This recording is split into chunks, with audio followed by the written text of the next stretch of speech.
We're live. Time is now 6:06 p.m. Wednesday, June 22nd, 2022. Call to order. We'll start with the Pledge of Allegiance and the flag in the front.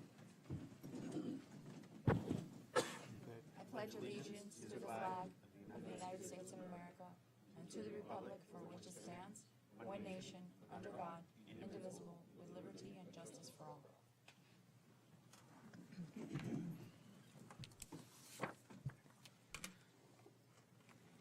Roll call. Clerk Commissioner Hodgkins. Vice Mayor DeVille. Mayor Jacobs. Here. We have quorum.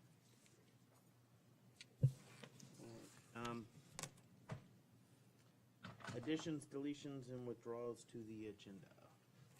At the present time, Mayor, we have one change that we'd like to just move up on the agenda, and that would be number 9.1. Okay. If we can have it prior to the presentations, please.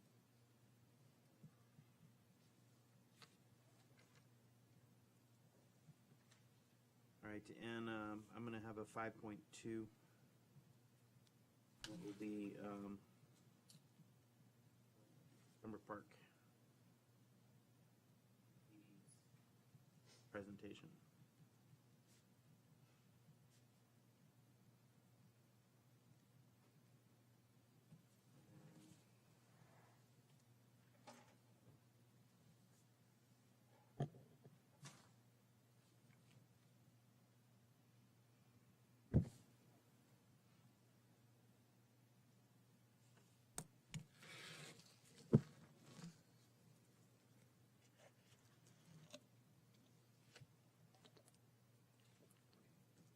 I have nothing. Do you have anything? Nope. Okay, seeing how we have none, I'll accept a motion. Approve the agenda as amended. Second. Roll call. Motion made by Vice Mayor DeVille, seconded by Clerk Commissioner Hodgkins. Vice Mayor DeVille? Yes. Mayor Jacobs? Yes. Clerk Commissioner Hodgkins? Yes. Motion passes. All right, jumping ahead, 9.1, Interim Finance Director, Ms. Noel.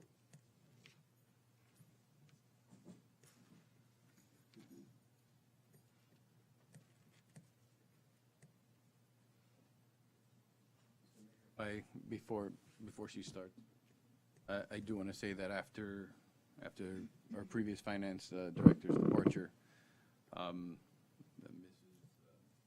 Noel's workload has increased substantially.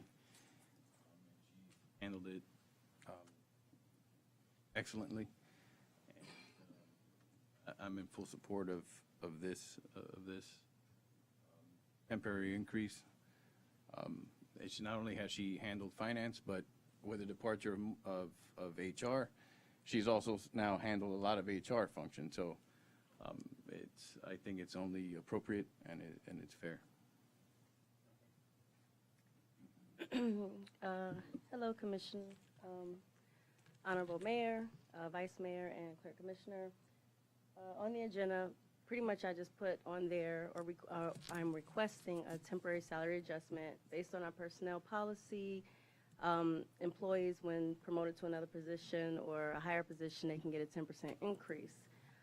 Based on my current salary of about $70,000 per year, the increase would be about $3.30.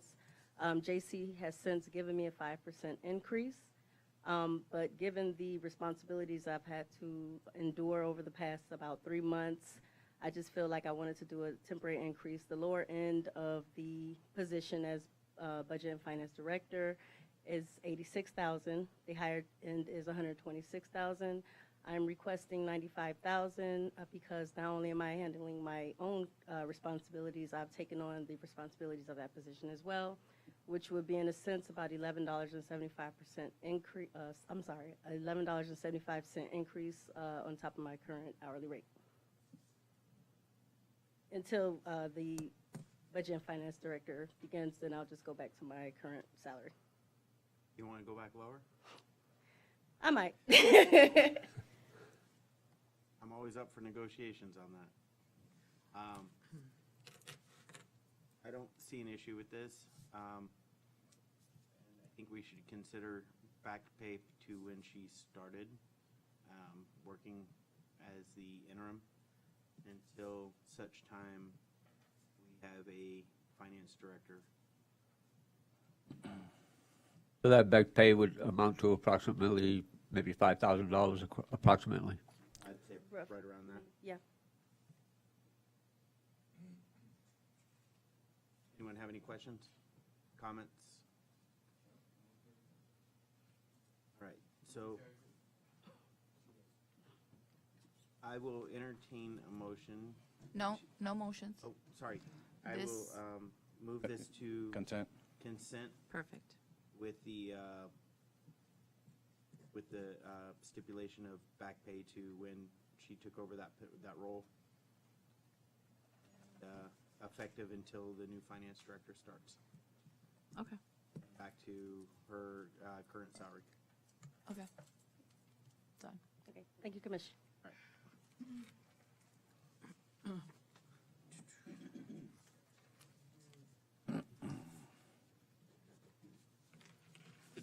Do you have anything else? You had to leave, right? Okay.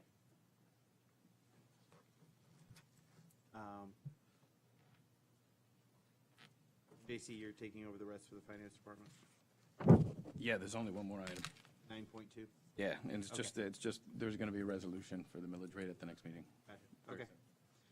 All right, presentations. This will be 5.1, Police Consultant Presentation by Center for Public Safety Management, LLC.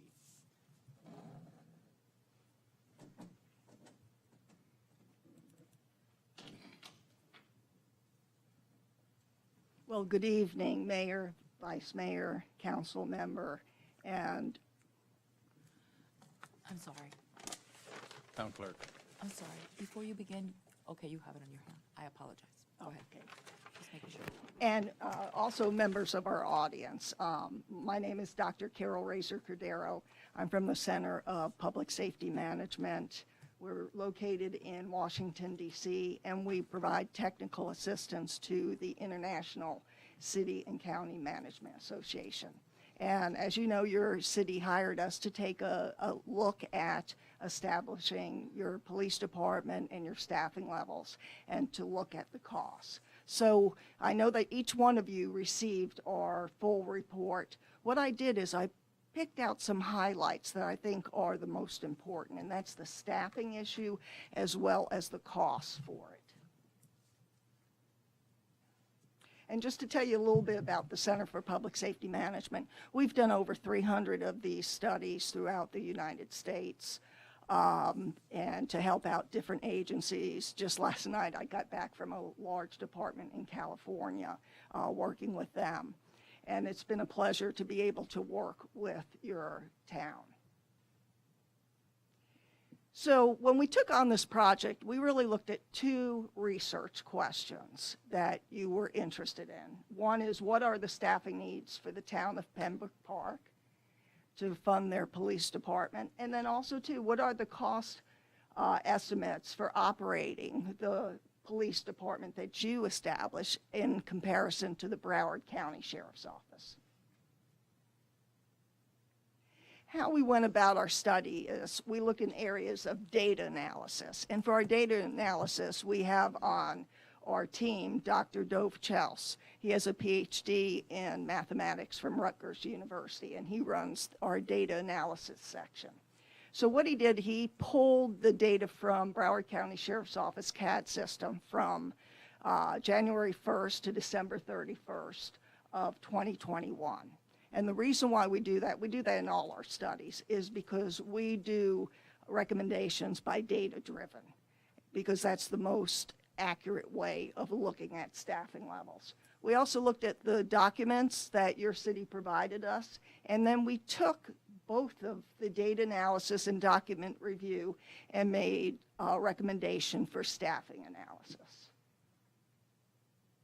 I included this chart here because a lot of times many people ask, well, why don't you use a ratio of 1.5 officers per so many city members, citizens. And if you look, you'll see why we don't do that. There are some populations that are equal to yours, and they have lesser amount of crime and more amount of crime. So you really have to look at the incidents that occur within the city and not ratios, because that can give you a wrong perspective of what your crime rate really is. And this is also, I noted on page 5, if you want to look at it again. When we compared Pembroke Park's violent and property crime rates to the state of Florida, you could see that yours is substantially higher, but here is the good news. You have been consistently dropping in your crime rate, and that's great. You had a spike, it looks like, in about 2016, and then you still continue downward. The green is going to be the violent crime, and that pretty much has stayed stable throughout the years except for 2017. Now, we look at what the statistics are, but we don't go in to do the research of what factors affected those spikes or decreases.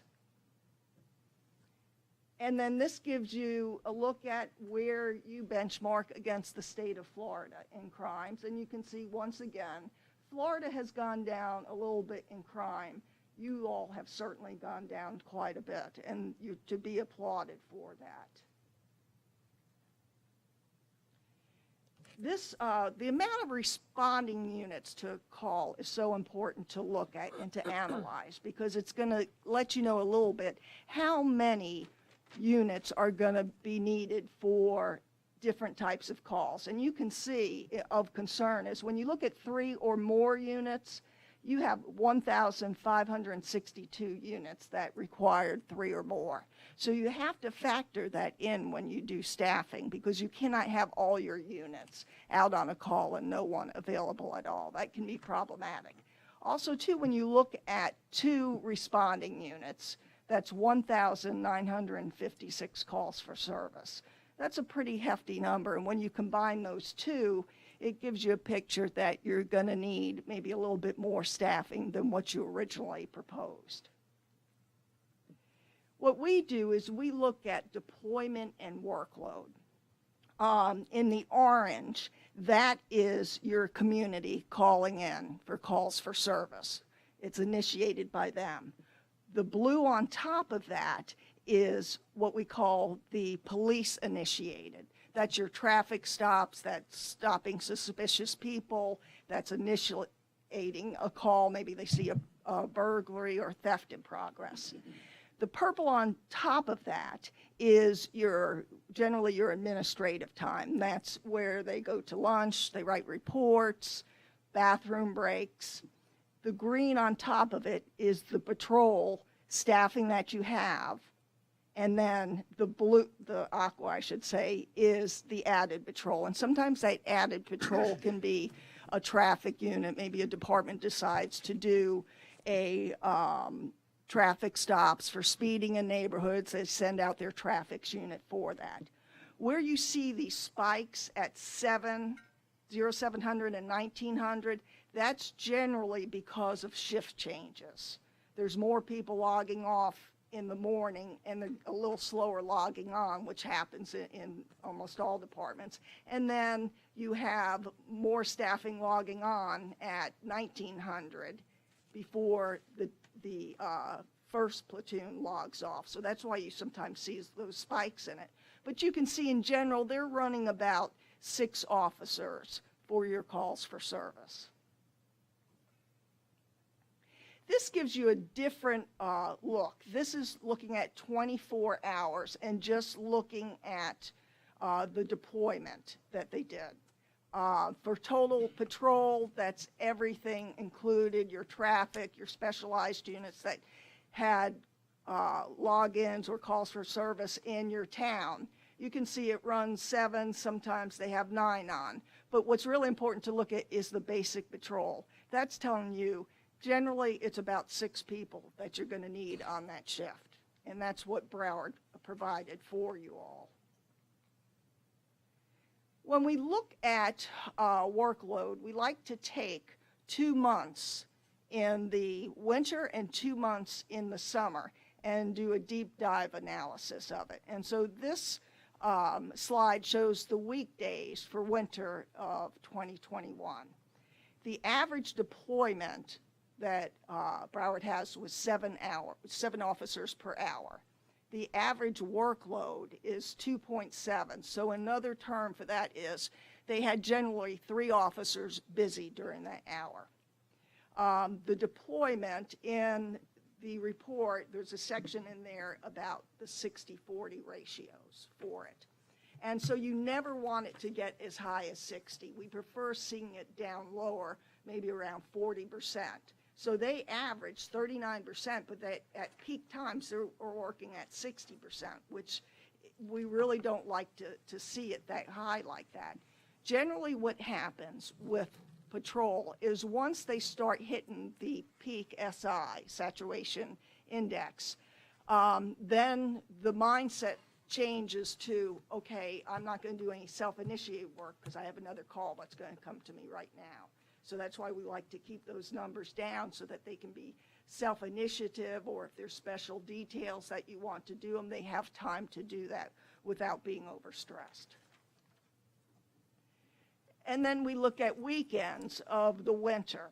And similar to the other slide, the orange is the community calling in for calls for service. The blue is what the officers initiated out on the street. And the purple is their administrative time. The light green is the patrol that they had, and you can see generally it's around 6 officers. And then the added patrol is the aqua. So the deployment for weekends in the winter, when you look at this 24-hour snapshot, is with basic patrol, they're averaging about 6 officers, and with added patrol, it goes to about 6.5. And like I said before, that's sometimes your specialized units. When we look at weekends of winter, average deployment was 6.5 officers per hour. 2.4, or really 3 officers were busy per hour. Average deployment was 38%, and peak SI is 57%. And that's something that we don't like seeing it growing to that 60%. And the peak times is between 7 p.m. and 7:15 p.m. We also take a snapshot of 2 months in the summer to do a deep dive. The orange is your citizens initiated calls for service. The blue is officers initiated. Purple, once again, is administrative time. Then the green is the actual patrol force, which averages about 6 officers. And then the added patrol looks like about 1 extra unit. So then when we look at just for the 24-hour period, you would basically need about 6 officers on duty as basic patrol to handle the calls for service. The green is additional units, and they can be specialized units. Once again, we do analysis looking at the workload versus deployment. On the average, 6.6 officers were deployed, and the workload was 2.6, or 3 officers busy per hour. The deployment SI was 40%, and once again, the peak SI is pretty high at 57. And the peak SI times is 6:45 to 7 p.m. And we looked at summer, the weekends, and the orange, once again, is citizens calling in. The blue is officer initiated. The purple is administrative time. The green is your patrol force. Once again, it runs about 6 units, and then the aqua is added patrol, any specialized units. So on the summer weekends, once again, it runs about 6 officers that you would need to staff for that shift. For summer weekends, average deployment was 6.3 officers per hour. Their workload was 2.7 officers per hour, or 3. And they're busy 42% of the time, and the peak SI is 61, which we really don't like to see it that high. And the peak SI times is 12 a.m. to 12:15 a.m. This chart is, I kind of compressed everything that I just went over for those 2 seasons that was represented, the weekends and the weekdays. And you can see along the top, officers deployed. So they're running between 6 and 7 officers that Broward provided you with. Number of units busy is between 2.4 and 3.7. So you're going to have officers, 3 of them busy or 4 of them busy at times.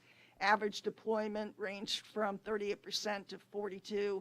And then peak SIs, we don't like seeing it this high, 57 to 61%. And as you can see, there's the times when they were the most busiest. What I put together is initial staffing of how it would look. 12-hour shifts, most agencies are using them because it gives you a little bit more bang for your workforce for availability. And here's a bone for people that you try to hire in, is that they'd have every other weekend off, regardless of their seniority. That's a general graph of what it would look like. Your chief at the top, information technology, would report to him, and then you'd have 2 lieutenants we're recommending, 4 platoons, each with a sergeant, and 5 officers. You need your property and evidence custodian and records, and then you'd have a detective that reported to the other lieutenant. This is overall your staffing then would go up to 30 that you would need. Your chief, your 2 lieutenants, 4 sergeants, 20 police officers, 1 detective, and we're cautious on recommending just 1 detective. We believe you should start with 1 and then see what that workload is. Obviously, you need records and evidence custodian and then a IT. Another thing that's very important to do is to make sure that your police department reflects the community it serves. That's really one of the essence of community policing. And your demographics is that you have 52.3% African Americans, 39% Hispanic, and 16.2% white. This is very important to consider these statistics when you're hiring people, because you want your police department to reflect the community it serves. Then when we looked at the cost comparisons, and these figures were given to me by your finance department. And so in the beginning, the Broward County Sheriff's Office was looked at to be almost, I guess, 3.4 million. The approved budget was 3.6, which is great that you're able to do more than that. And then when you combine the lap over of ceasing the contract with Broward, but still the startup costs for your own police department, it came to $4 million. And then projecting your standalone police department, it originally was 3.5 million. But then some changes came along. There was other equipment purchased, IT was purchased, and then there's some other items that still need to be purchased. So when we had your finance people redo the 20 officers, it came to 4.5 million for payroll, operating, personnel, and debit service. You can look on page 33 in the reports, because it was a lengthy list of other things that still need to be purchased. So that number, original number, is going to go probably closer to 5 million. And really the decision is your town leadership to make. We only present the data of what we found, but we found it interesting that you have a poverty rate of 22.5%, which is a little bit high compared to most of the other studies that we've done.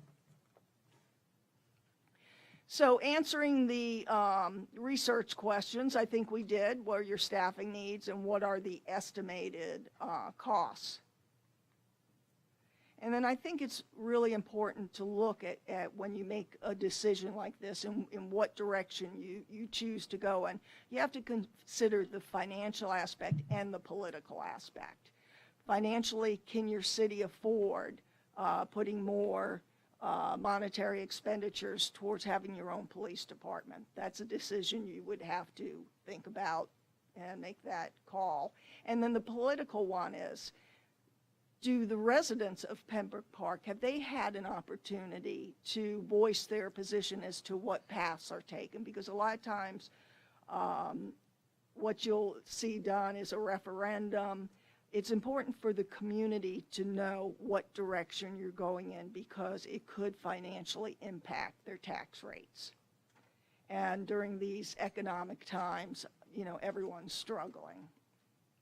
So we presented you the data for you to make your decisions on what you want to do and to determine what directions you want to go in. And are there any questions? I have a lot of questions for you. I've read this cover to cover. I've read your report. Thank I'm going to you. give you my copy here because I took the time to go through, make corrections, spelling corrections, grammatical corrections, all kinds of corrections. And I'll explain that here in a little bit. It says you're data driven, but a lot of this, there's a lot of political comments throughout this whole thing involving politics, which that's not what was the assignment. Could you give some examples? Assignment. If What you you could- just said, that was a prime example right there. Community involvement, I will tell you, I had Channel 10 have 2 incidents over the weekend. They did a whole news story on it. They came here, they called me on it. We have business owners calling, we have residents coming in here. Everybody has been complaining for years about what the service we get. Now, back here you say, so comments such as that, referring to our police chief, interim police director, there's repetitive comments throughout the report on him as well. Example, please. I'll give that to you when I have it all written in here in notes. Could we just discuss it now so We can that? go through the whole thing if you'd like. Okay, Because, certainly. We'll start with page 1. First page I come across here. Mayor, if you could put the mic close to you, please. Yes, I will. Thank you. It says, we'll start on page 1. Page 1, it says, this resulted in Broward County Sheriffs terminating their contract with Pembroke Park. They never terminated a contract with Pembroke Park. That's completely inaccurate. That's right on page 1 of the executive summary. And Says how here- would you rephrase that? I'm reading it directly. No, after. I mean, from your perspective. No one has terminated a contract. We're on a month-to-month contract with the Sheriff's Department. Actually, Mayor, they sent us a letter saying that they were going to terminate But they service. have not terminated the contract. This resulted in the Sheriff's Department terminating their contract in Pembroke Park. That's what it says, word for word, verbatim. This resulted in the Broward County Sheriff's Department terminating their contract with Pembroke Park. That has not happened. That was articulated to me. Okay. Says, have the residents of Pembroke Park had the opportunity to voice their opinions? Many times over in written complaints. They come here to the commission meetings. They speak all the time on all the problems. So, but that wasn't. Mayor, just to let you know, I requested any documentation of complaints from citizens, and I received none. Okay, well, I'm going to tell you there's a lot. So Could you provide those, and I'll be glad to put them in the Sure. report. We'll make a list and we'll add it, but the report's done, it's here, so it is what it is. So you refer to us having 6 deputies, 6.3 officers. You realize Pembroke Park only has 2 deputies assigned to it. Right, but when you pull the CAD data, those are the units that are there. And if you That's look, assigned to District 1, not specifically Pembroke Park, which Right. that would include the city of West Park as well. So your data here is for the city of West Park along with Pembroke Park. It's all of District 1. It's not specific for Pembroke Park. and those 2 could not be separated to that degree, but that's the best snapshot we could get of your Okay, city. so I just want to clarify then. This is for District 1, which would include Pembroke Park and West Park, not Pembroke Park alone, standalone. and that data could not be extracted that way. Okay, I just want clarification that what you're saying is that's for Pembroke Park, West Park combined, not Pembroke Park alone. And- Let me ask you a question. The crime stats, is that for just Pembroke Park, the calls for service? Yes. That was separated. Yes, and if I could just make a comment, I sent out this report a while ago, and I had the pleasure of talking to Commissioner about going over the report. We send out a draft report for you all to Okay. look at and to get back to us before we do the presentation. I was told that there was no feedback.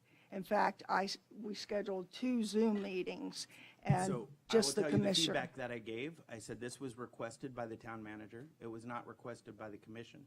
This cost the town manager $48,000 of taxpayer money. This was not requested by the commission. It was requested by the town manager because he didn't believe the numbers that were put forward to him. So this expense came out of his budget, not the police department's budget. So when it came that this came up in a public forum, I sent an email to the town manager about the meetings and said specifically, since this was in a public forum, there shouldn't be private meetings with the commissioners. It should be discussed in the public forum where we're at right now. So we can continue discussing it. You wanted to go along? So No, I we- got all day long, so we can go over And this. I do too. I'm not And flying go through back it. It's not until wrong. 5. Well, I do here. This is very important for the town because this is not accurate. This is District 1, it's not Pembroke Park. But you're gonna go So- into misspelled words and things? Is that what you're gonna do? Oh, I mean, well, there's that's- that in here too. You want me to go over that? I can bring those No, up. I But I'm going don't. over the other issues. I don't wanna hear anything like that. So, all right, so the commission made the. Let's go to what's relevant. All right, let's go what's relevant. Demographics. It says right here, demographics. It talks about the demographics, which we know what the demographics are. We had all this data, and yeah, that's accurate. But is it accurate for Pembroke Park or Pembroke Pines? Because here it says Pembroke Pines on page 4 of the report. Typo. So this is okay, but I'm taking your report for face value. Is it Pembroke Park or Pembroke Pines?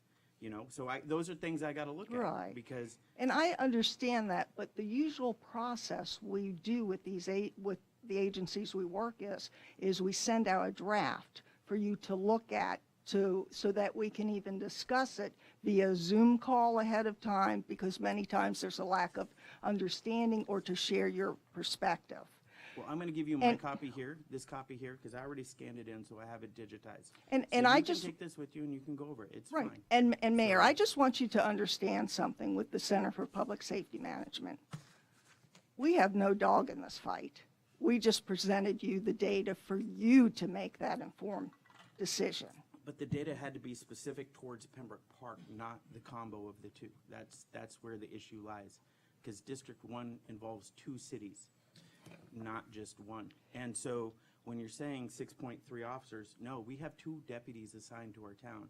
We've had 2 deputies assigned to our town since the beginning of our contract with 1980. We've had 2 deputies here.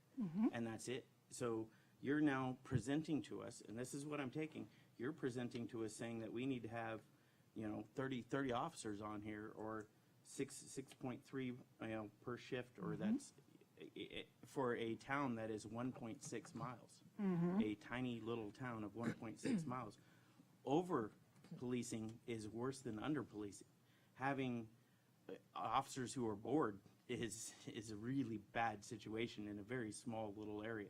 So, By your statistics, your crime rates for Pembroke Park, you have a pretty hefty crime here. And that has to be taken in consideration. I came from a sheriff's office where we had numerous contracts. And it's important that you have extra backup. Now, you can certainly go with your original assessment of having 2 officers and a reserve. But I would like to state that you've got to consider officer safety. officer safety is key for me. When I was a state trooper, there were 2 of us that covered a district at night. Sometimes it was me, and that was an entire county. So my backup was anything I can get. So I get it. Officer safety is key for me, and making sure we have officers protected in this town is number 1 priority, okay? But my resident safety is also number 1 priority. So if I have a man who breaks into a building claiming to be a police officer, breaks into a building, forces his way, and it takes 45 minutes for the police to show up, is that acceptable? The response times that I have currently, are those acceptable? They're not. They're not. When the average for the country is 6 minutes response time, and ours for Pembroke Park in a town that's 2 miles, a 17-minute response time. Is that acceptable? Well, I can tell you that the average response time is not 6.6. For priority calls, it's under 5 minutes. That's your in progress, you know, a robbery going on. But we do these studies all the time, and I'll tell you why. Probably your era where you were a trooper, it has changed substantially. In that the response times are going up and up. Just the department in California I was with Monday and Tuesday, their response time has gone up. They're holding 100 calls, and the reason for that is they're down 50 officers. They can't get officers applying, and it's a great department, great benefits. This is a national trend. 2 weeks ago, I was in Arizona. Same thing, 30 officers down. They can't get enough. Their response rates are up. 2 weeks before that, I was in Texas. Same thing, down numerous positions, response rates go up. There's been a That's just- shortage of officers since the early 2000s. It's nobody wants to get into this ugly business. You know? Well, I wouldn't say since 2000, maybe in the last 5 years. Oh, I've seen it long before that. So. Well, I was know in my law agency enforcement. had a hard time recruiting. I know the small municipalities around us had the same issues. So I'm just going to give you a copy of this. I'm not going to go through the whole thing, but you'll see all my statements and comments. If you want, you can respond to it. Have you read this Yes, cover to cover? yes. Have you read this cover to cover? And I noticed a couple typos and et cetera, et cetera. Okay, I'm just gonna give you a copy of it. Personally, I don't think it's worth what we paid for, just because it's not on the town. It's on, you know, the district, and we need it on the town. It's really I what need we to correct you, sir. The crime stats that are reported are for the town. Said that right now. The crime stats. Yes, The rest was about the district. Because, okay, let's go here. So here's another one. Okay, Pembroke Park versus West Park, 2 deputies, not 6. So you say we have 6 deputies. I'm talking Where they about at, JC? the crime stats, sir. I'm saying No, the but crime that's stats. what I'm talking. Crime stats, yeah, that's on Pembroke Park. I'm not talking the rest of it. The rest of the report's on District 1. We're saying that the We're crime not stats. District 1, we're Pembroke Park. I understand. I understand who we are. Here you go. This is for you. You want to take that over to him, Marlon?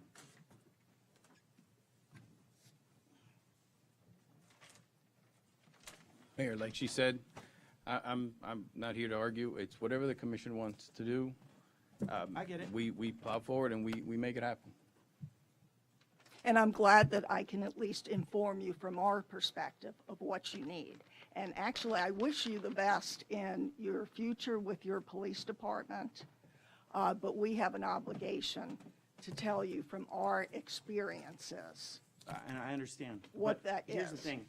I didn't get a chance to vet you. This was just our town manager. And I wouldn't have vetted you guys for our small little town. You don't deal with towns as small as ours that often. I saw you had a couple in there that you have dealt with. But dealing with towns that are under 10,000, you didn't have a lot of that. So We dealt with Parkland, we dealt with Parkland is a Coconut very big Creek, city versus Pembroke Park.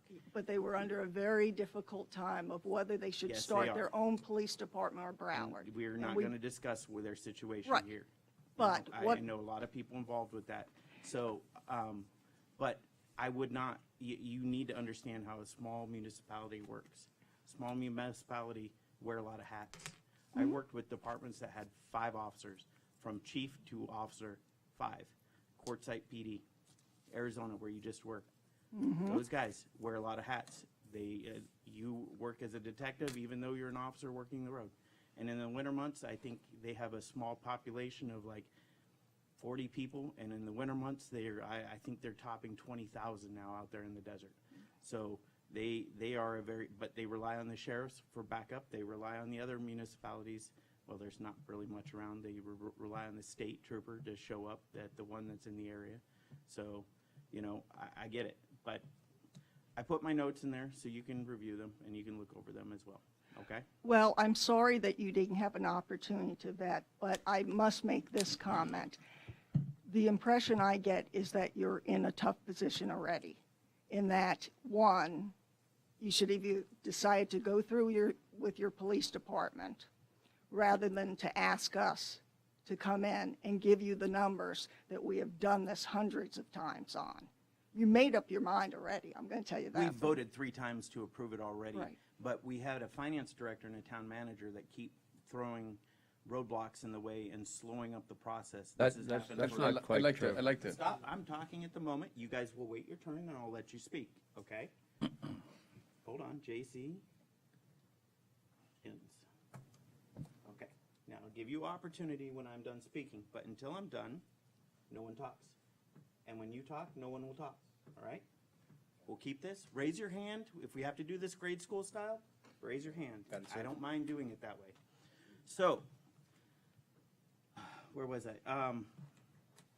We've already voted 3 times to approve this department. We've gone through this process over and over again, and we keep hitting roadblock and roadblock because our town manager and our finance director don't believe the numbers, although they were the part of putting it all together as well with the numbers. So that's why he decided he wanted to go with the consultant and have you go through this process at the cost of $48,000 on top of every other expensive cost that we have. With inflation right now, that's getting very expensive with the town. So we're trying to make the best of a bad situation right here. The sheriff's department has, and this is not towards the deputies, she knows very much so that I support the deputies that work the road here, and it's the higher ups that run the sheriff's department. They have a 5% increase in their contract every single year. In 5 years, we'll be over 4.2 million with them. So we went to separate, to get our town out of the contract that we're in with the combined city of West Park. So we had our own department. So we have coverage in our town. And they came with the new contract at a cost of 5.4 million for our little town. And I'm sure that information didn't make it to you. But that's what we've been dealing with here in the town.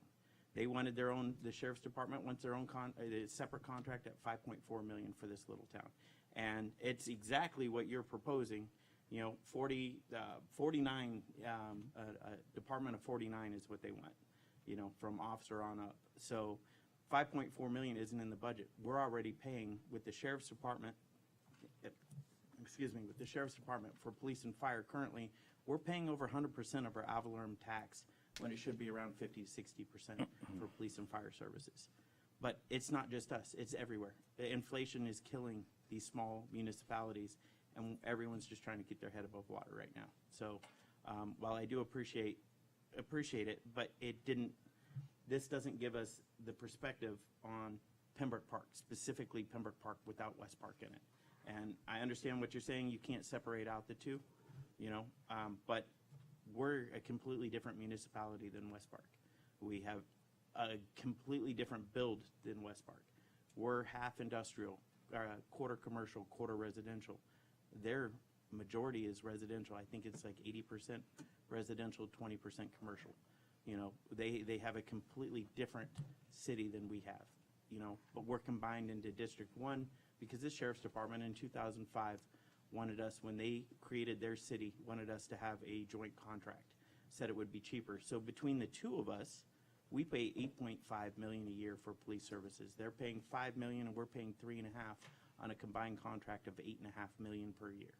So I'm not sure if you were aware of that, but that's what we pay for police services for the two combined cities. Well, for Broward County Sheriff's Office, I think it's important to factor in that you get full service. They have the forensics, they have the labs, they have helicopters, they have boats. That's what some of those cost. I'm from a large sheriff's office, Pinellas County, and we had 10 contract cities. I looked you up. Yeah, and you have to figure in some of those costs Get it? associated because a standalone police department is going to have to rely on MOUs. Yes, and we do have MOUs with the surrounding cities. So, but thank you, I appreciate it. Hodgkins? No, I just wanted to thank you for your time and the effort that was put into this. I read it thoroughly. I thought it was very enlightening. And as Mayor points out, it doesn't kind of subdivide us from the two entities, but it still gave us a good insight into the actual cost and where we probably should be going from there. Thank you, So Commissioner. thank you. Yeah. JC? Are you finished? JC? Mayor, I'm not throwing any roadblocks, and I really take exception to that. The commission did vote a number of times. The first time they voted, they were under the impression that it was going to be 1.7 to $2 million, and we were going to be saving 1.5 million. That was the first vote.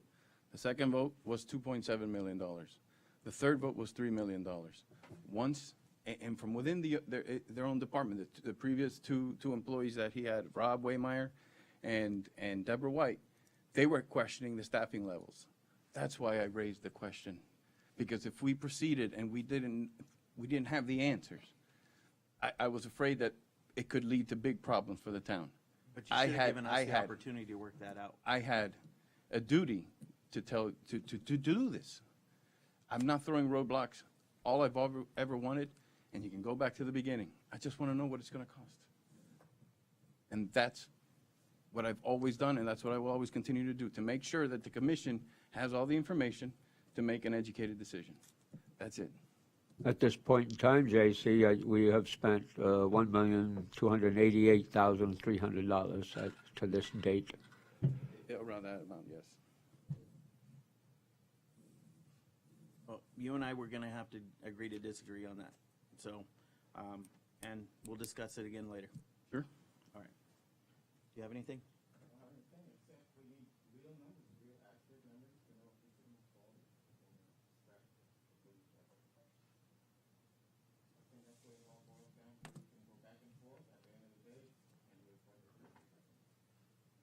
My question is, can we not afford our police department? Because we're paying $3.5 million for nothing right now. You don't get the calls I get. You guys don't get to deal with the upset business owners, the upset residents.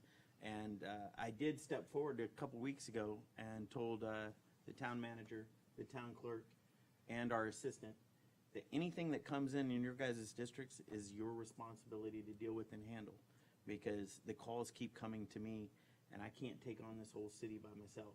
We have 5 equal commissioners that sit up here in 5 districts, and every commissioner needs to be responsible for their district. So I told them I would cover the 2 vacant districts, but the 2 that you guys oversee, you guys got to start taking the calls and dealing with what's going on in your districts, not just me. I can't take it all. So I have a career on top of this I got to manage. So thank you very much for your time. I appreciate it. Oh, thank you.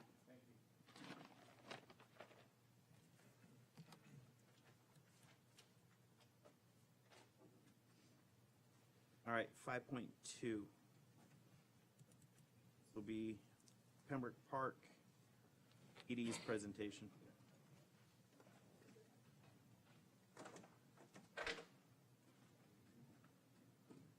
Mayor, Vice Mayor, Clerk Commissioner.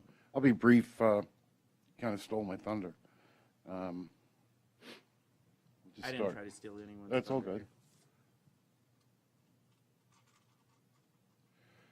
So, slide 1, basically that's our intro slide, and this is what I'm going to talk about. And, you know, I beg to differ with the town manager. The crime stats are not the crime stats for Pembroke Park. They are the crime stats for West Park. The calls for service are for Pembroke Park that they addressed. And the report to give you their 60-40 rule. I do. I gave it to you, and Joy? Sitting right on your desk. It should be there. Yeah, it's. I got it in there. I also gave you a 3-year budget. Okay, so the cost of this study was $46,800. Basically, that breaks down to about $454 per page. And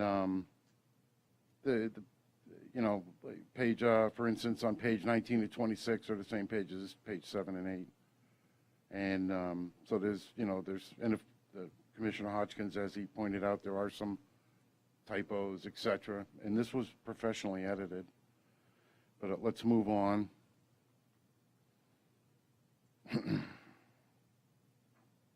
It says, well, the biggest problem with the statement and on the costs and issues continued, the biggest problem with the statement is while we focus on the calls with Pembroke Park, at times we extended our analysis to include the entire South Broward district. Well, what that gave you was a Part 1 crime rate of 7,000 a year, when in actuality, our Part 1 crime rate's 71. But, so, I mean, obviously, that's going to skew the numbers. For these reasons, the deployments section covers all of South Broward District, and I can go into more detail, but, I mean, you can see for yourself when you go through the slides. And this was supposed to be a Pembroke Park study, not a BSO South County study. And depending where you are in the report, the call count varies. They have one call count of 4649, one call count of 6785, and then our own Captain Coker, who I trust her numbers more than I trust these numbers, is 7138. So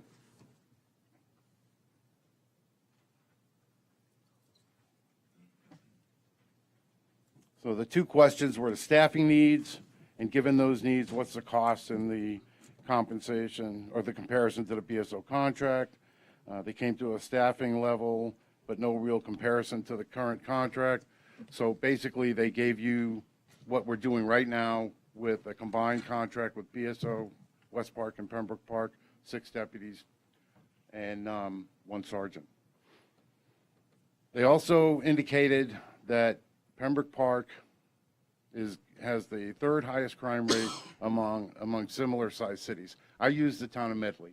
Medley is very much like our town, except their population is 1/6, but they're mostly industry, light residential, and they also use Medley as well.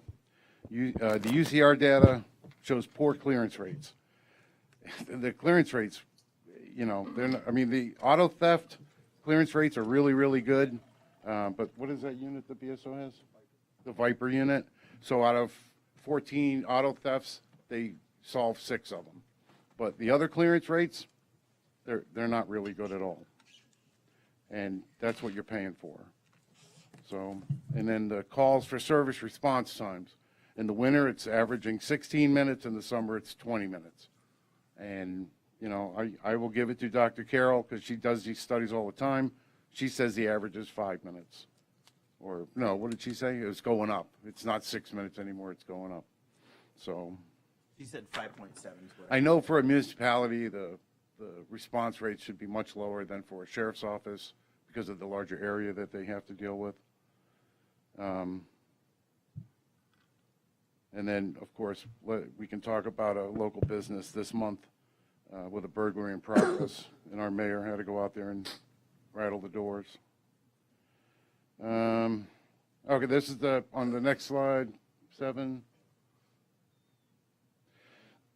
David, Yeah. just as a question, you don't recommend that citizens go out and answer alarm calls, right? No, not as a general rule. Okay. Units assigned to Pembroke Park answered 57% of the calls. Those are the 2 deputies that you're paying for. They answered 57 of the calls within the park. West Park zones answered 22% of the calls. And if you add that all up, there's that's 79% who answered the other 21% of the calls. It doesn't explain it. Okay, and I wasn't privy to the data that they had. I would have liked to have seen it, but it wasn't available to me. Where did you get your data from? They ordered it from the region through the BSO records section. You ordered it? No, Staff? no, they did. Okay. The only thing I ordered were the Part 1 crimes. Okay. So go over this again, because this is a key point here. Yeah, what they said in their report, and you can read it, it says the units assigned to Pembroke Park, the 2 deputies assigned, they answered 57% of all the calls in Pembroke Park. And then the West Park units assisted or came in and handled 22% of those calls for service, which adds up to 79%. But nobody answered the other 21% of the calls. And that's on their data that they put in their report. The 21% went completely unanswered. Unanswered. Per their report. Per their report. So, and then they talk about the rule of 60. I called I contacted FDLE. I said, you know, and because, I mean, I've heard about the rule of 60. I've read about the rule of 60. Makes sense. But what I did was I contacted FDLE. I asked FDLE, do you guys use or recommend or identify with the rule of 60? And they do not. They do the cost per one, the officers per 100,000. And they sent me an email stating that same. And they gave me the listing of every agency in the state of Florida. So the report says there were 6,000, and we already talked about this. Let's see. Report says there were 6,785 calls. When they removed calls that a deputy spent less than 30 seconds on, with that that takes it down 17 calls per day on average. They then went on to say the deputy spent 87 minutes on average on a call, which works out to 25.25 hours a day. 2 zones filled equals 48 hours, work hours, or 52% of the day spent on calls. So they're, with their numbers for the entire South District, 6 deputies, 1 sergeant, they're at 52%.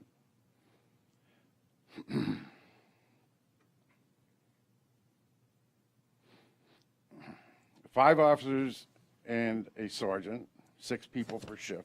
This is what they're suggesting we do. This equals 144 hours a day.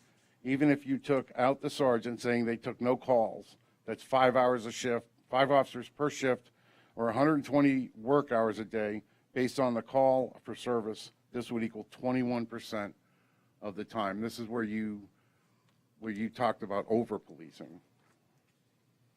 So in the rule of 60, with the 5 officers, no sergeant, it's 21%, based on the calls at Pembroke Park.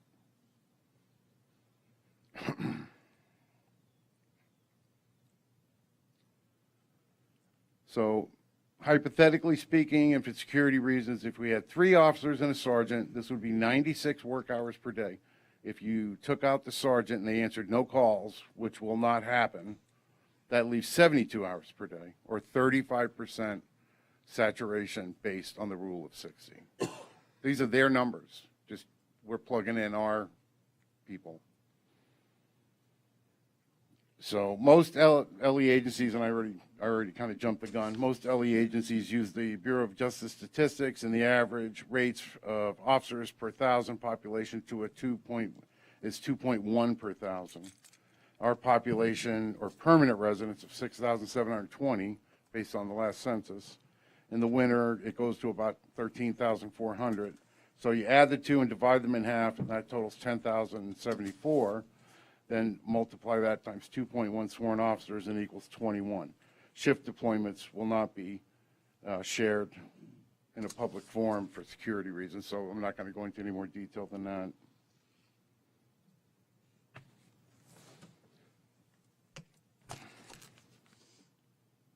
And some comparable cities, Juno Beach, they have a population, full-time population of 3,463, 15 sworn. Indian Harbor Beach, 8,751, 21 sworn. And Medley is the one we're closest aligned with, population of 955 with a ratio of 38.19 per 1,000. So they have 38 sworn. The cost. BSO is approximately $300,000 a month, $3.6 million a year.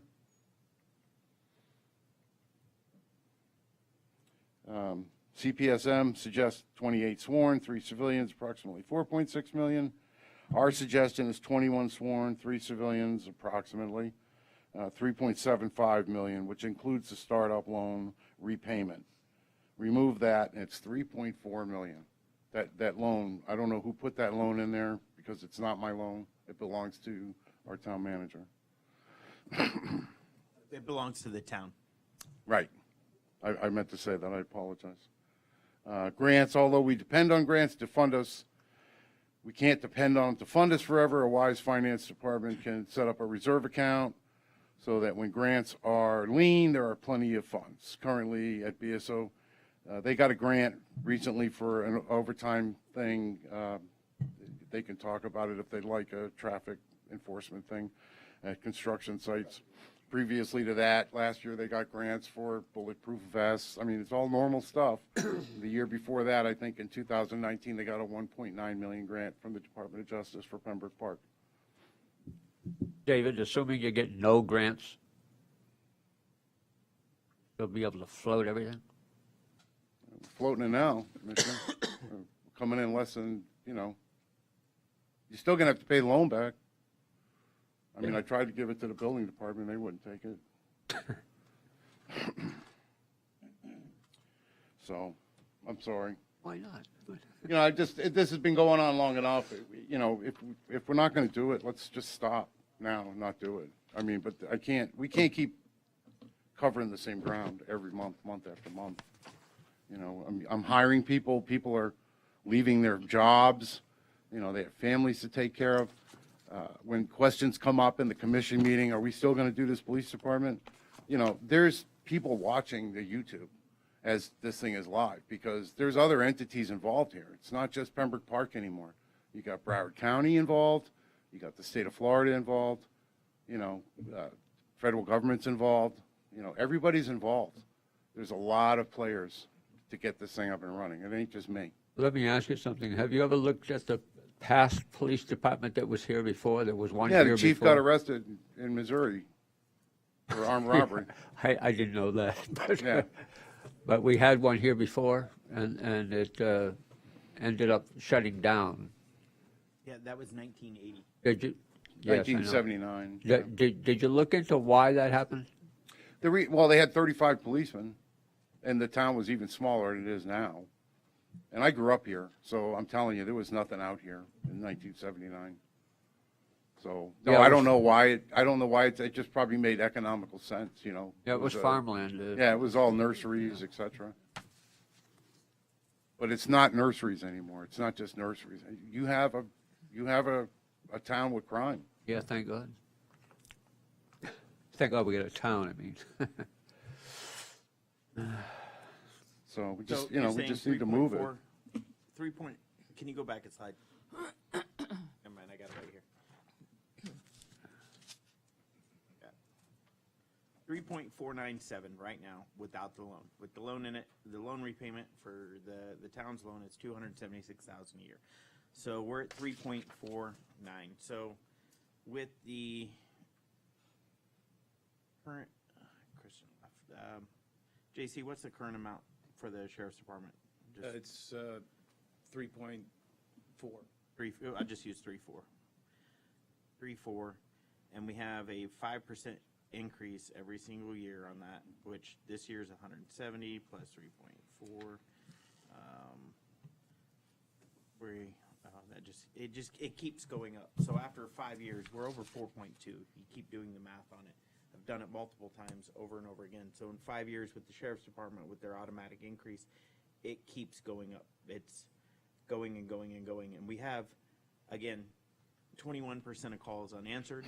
We have 57% answered by our deputies assigned to the town. We have 39% answered by the deputies in West Park. And I want to go back to what happened over the weekend.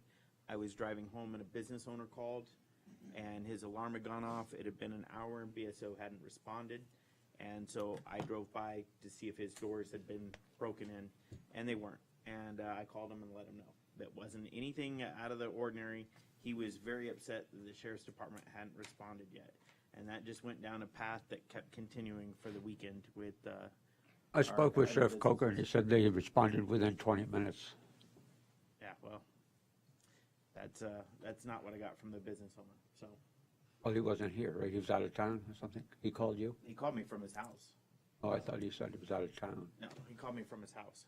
So he doesn't live by here. So,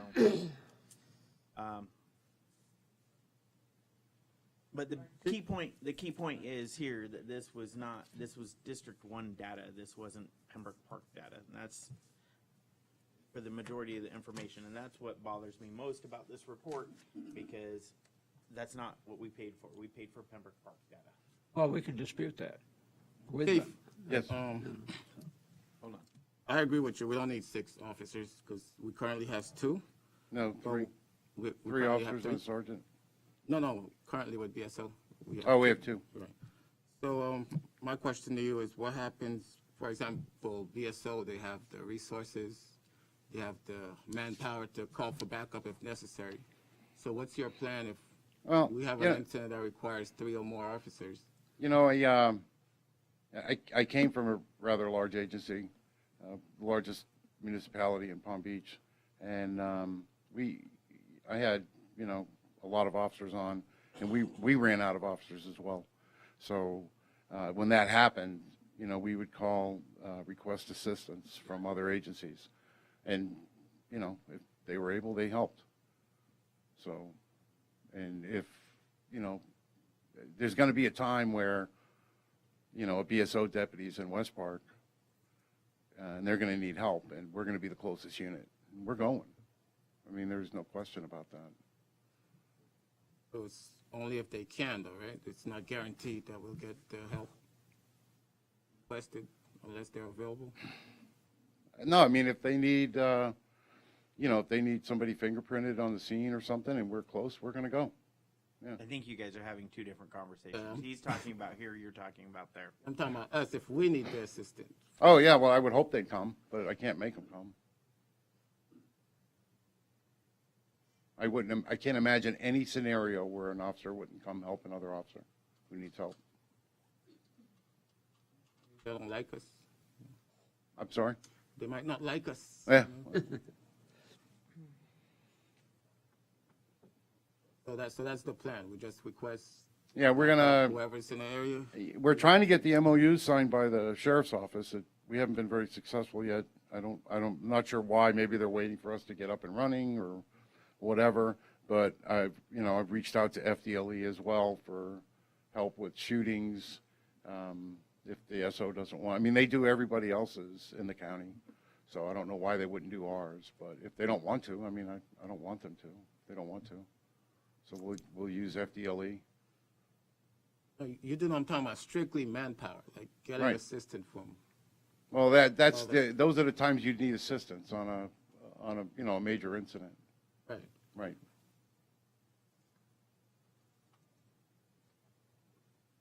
All we can do is request the assistance, and hopefully it'll come. I think the question is whether, with the manpower we're going to have, are we going to be able to cover it? I guess that's. We're going to be able to cover 99% of everything that happens here. But remember, police work is 99% total boredom and 1% sheer terror. So, yeah, there's going to be times where we're going to need help. Oh, I've seen the 20 cars all piled up in one place before. Yeah. All right, Any that's more it for me. Thanks. And I also, in your folders, I gave you a 3-year projection of costs as well.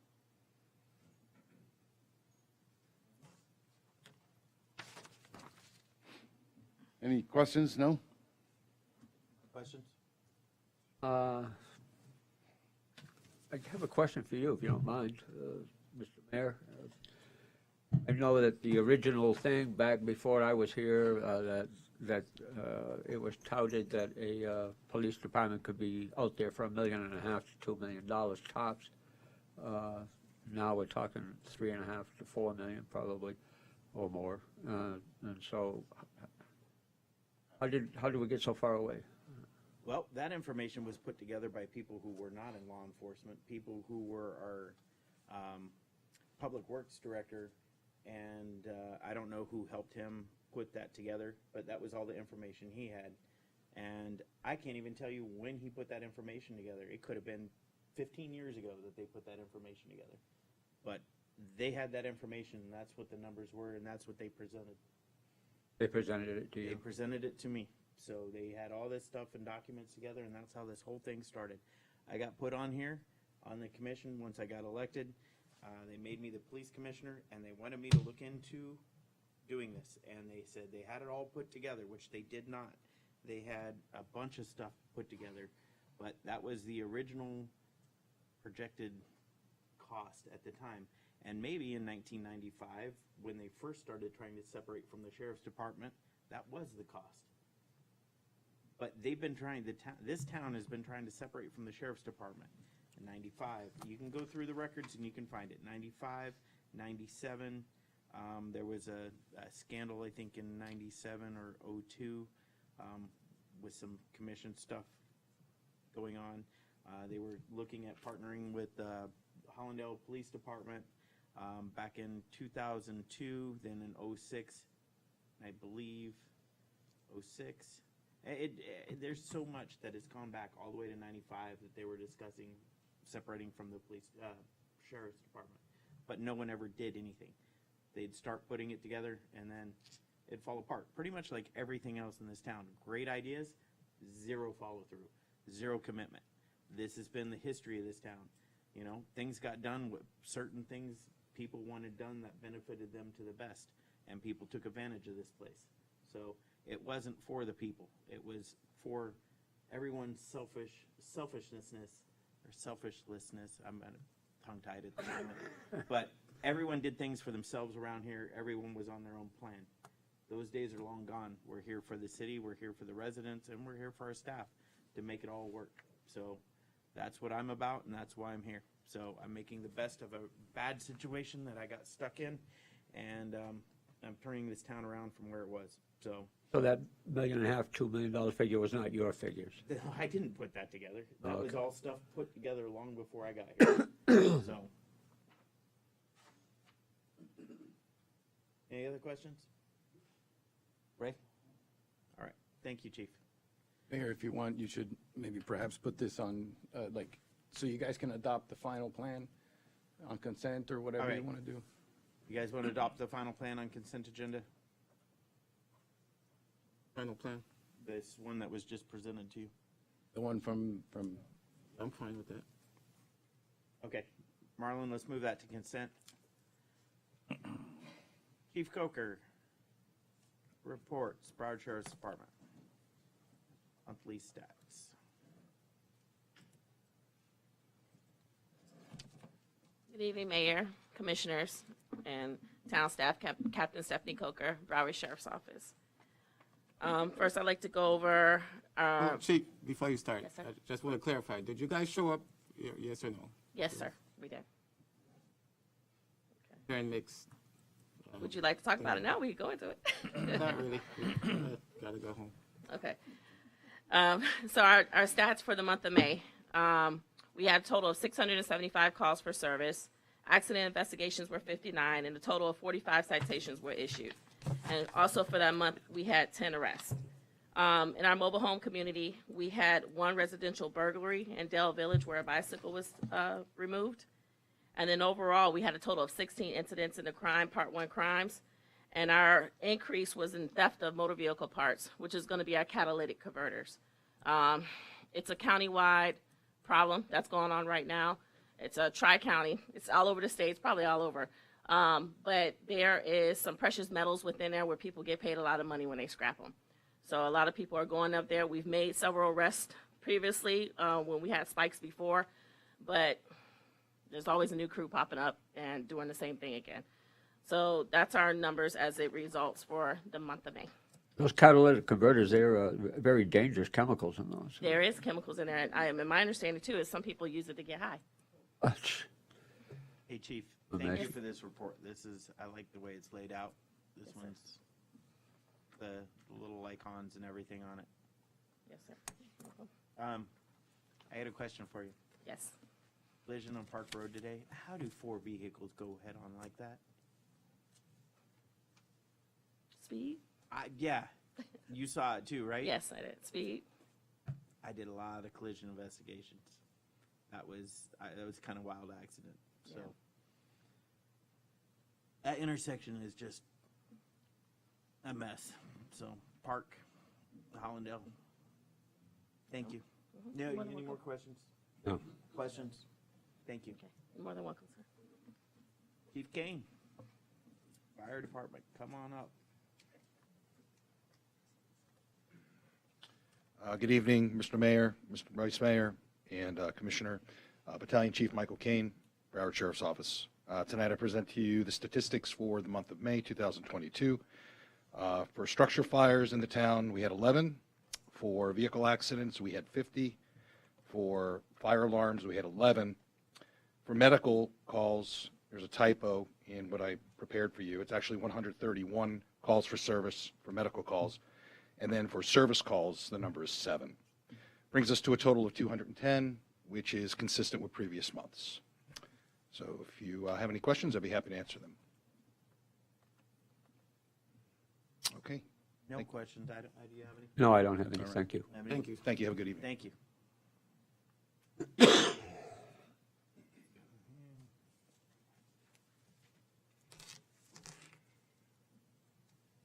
Building Department, official Nunez. This will be Building Department Monthly Report, May. Thank you, Mayor, Vice Mayor, Clerk Commissioner Miguel Nunez. I'm the building official for the town, and we're presenting the monthly status report for May 2022. And allow me to brag with this first statement that I always use every month, which is the building department staff continue to excel in our internal and external customer service. And that's a bragging rights that we and the building department and our associated units use every month, because we are the best, in my opinion, of course, and by the numbers. However, in proportion. Let me put it this way. In addition, we have received positive reviews from the community rating system that we provided last month.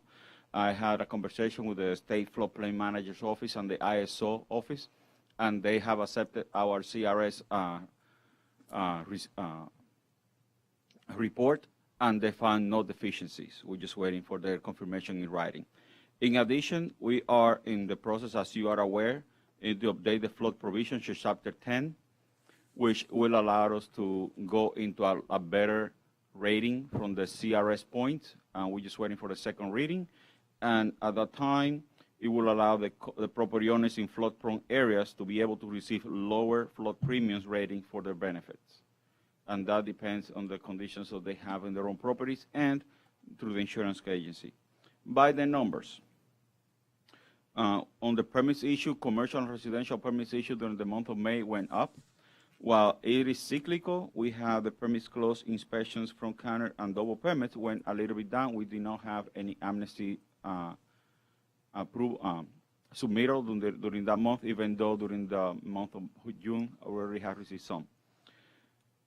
In regards to the inspections, we have a structural, 110 inspections, mechanical, 117, electrical, 68, plumbing, 81, for a total of 376 inspections in accordance to our system. In regards to revenue, we, in the month of May, we collected, in accordance to our system, $88,024.52. That puts a striking distance within the month, obviously, the last quarter for our budget. So we will forecasting that we may be able to finish our budget without any problems. In regards to that, now, in regards to the large construction projects, Building 2 and Building 3 for the Seneca building has already resurfaced. They are in the process of subdividing the land because of the financial agreements and the funding for the buildings. But we are in the process of also doing the review of the plan. So we expect that before the fiscal year ends, we will have those 2 buildings permitted and ready to be under construction. Coca-Cola, as you know, it's a continuous work. It's always something in there, in that plant. So we are in the process of additional permits that they have submitted. Seneca Town Center, which is the Wawa Hospital and Storage Building. Wawa, they already submitted the permit for the building itself.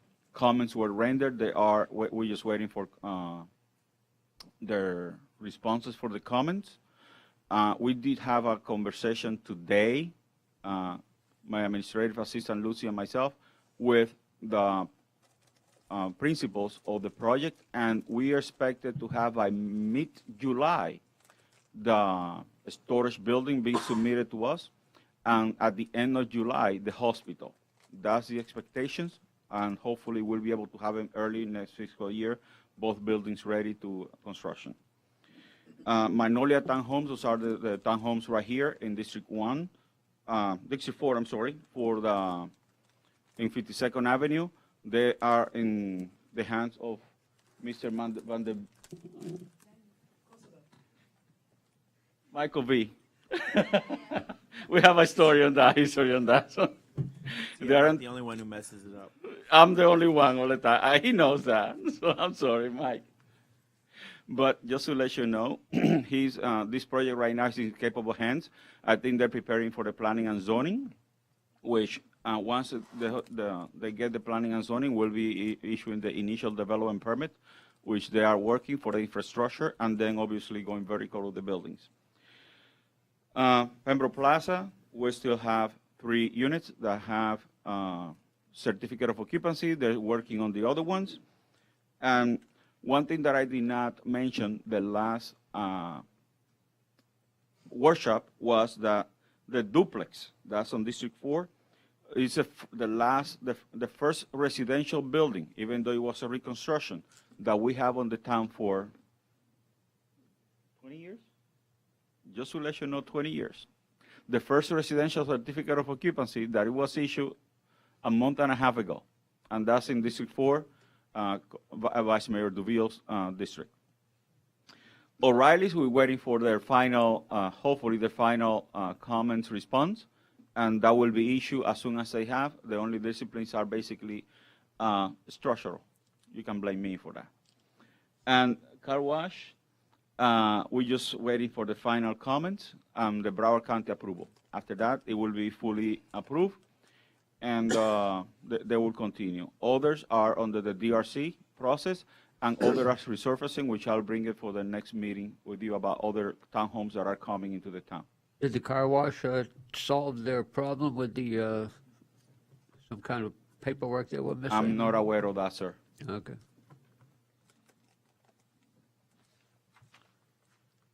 But I believe it could be no, because if not, they will be on top of us to issue the permit.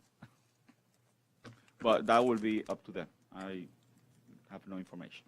Maybe the town manager or the town attorney may have information about it. All right, thank you. Any other questions? Nope. Thank you for your time. Thank you, sir. Code enforcement. Chief Code Enforcement Officer Ramirez. Good evening, Mayor, Vice Mayor, and Commissioner. Chief Code Enforcement Officer Jocelyn Ramirez reporting for the month of May.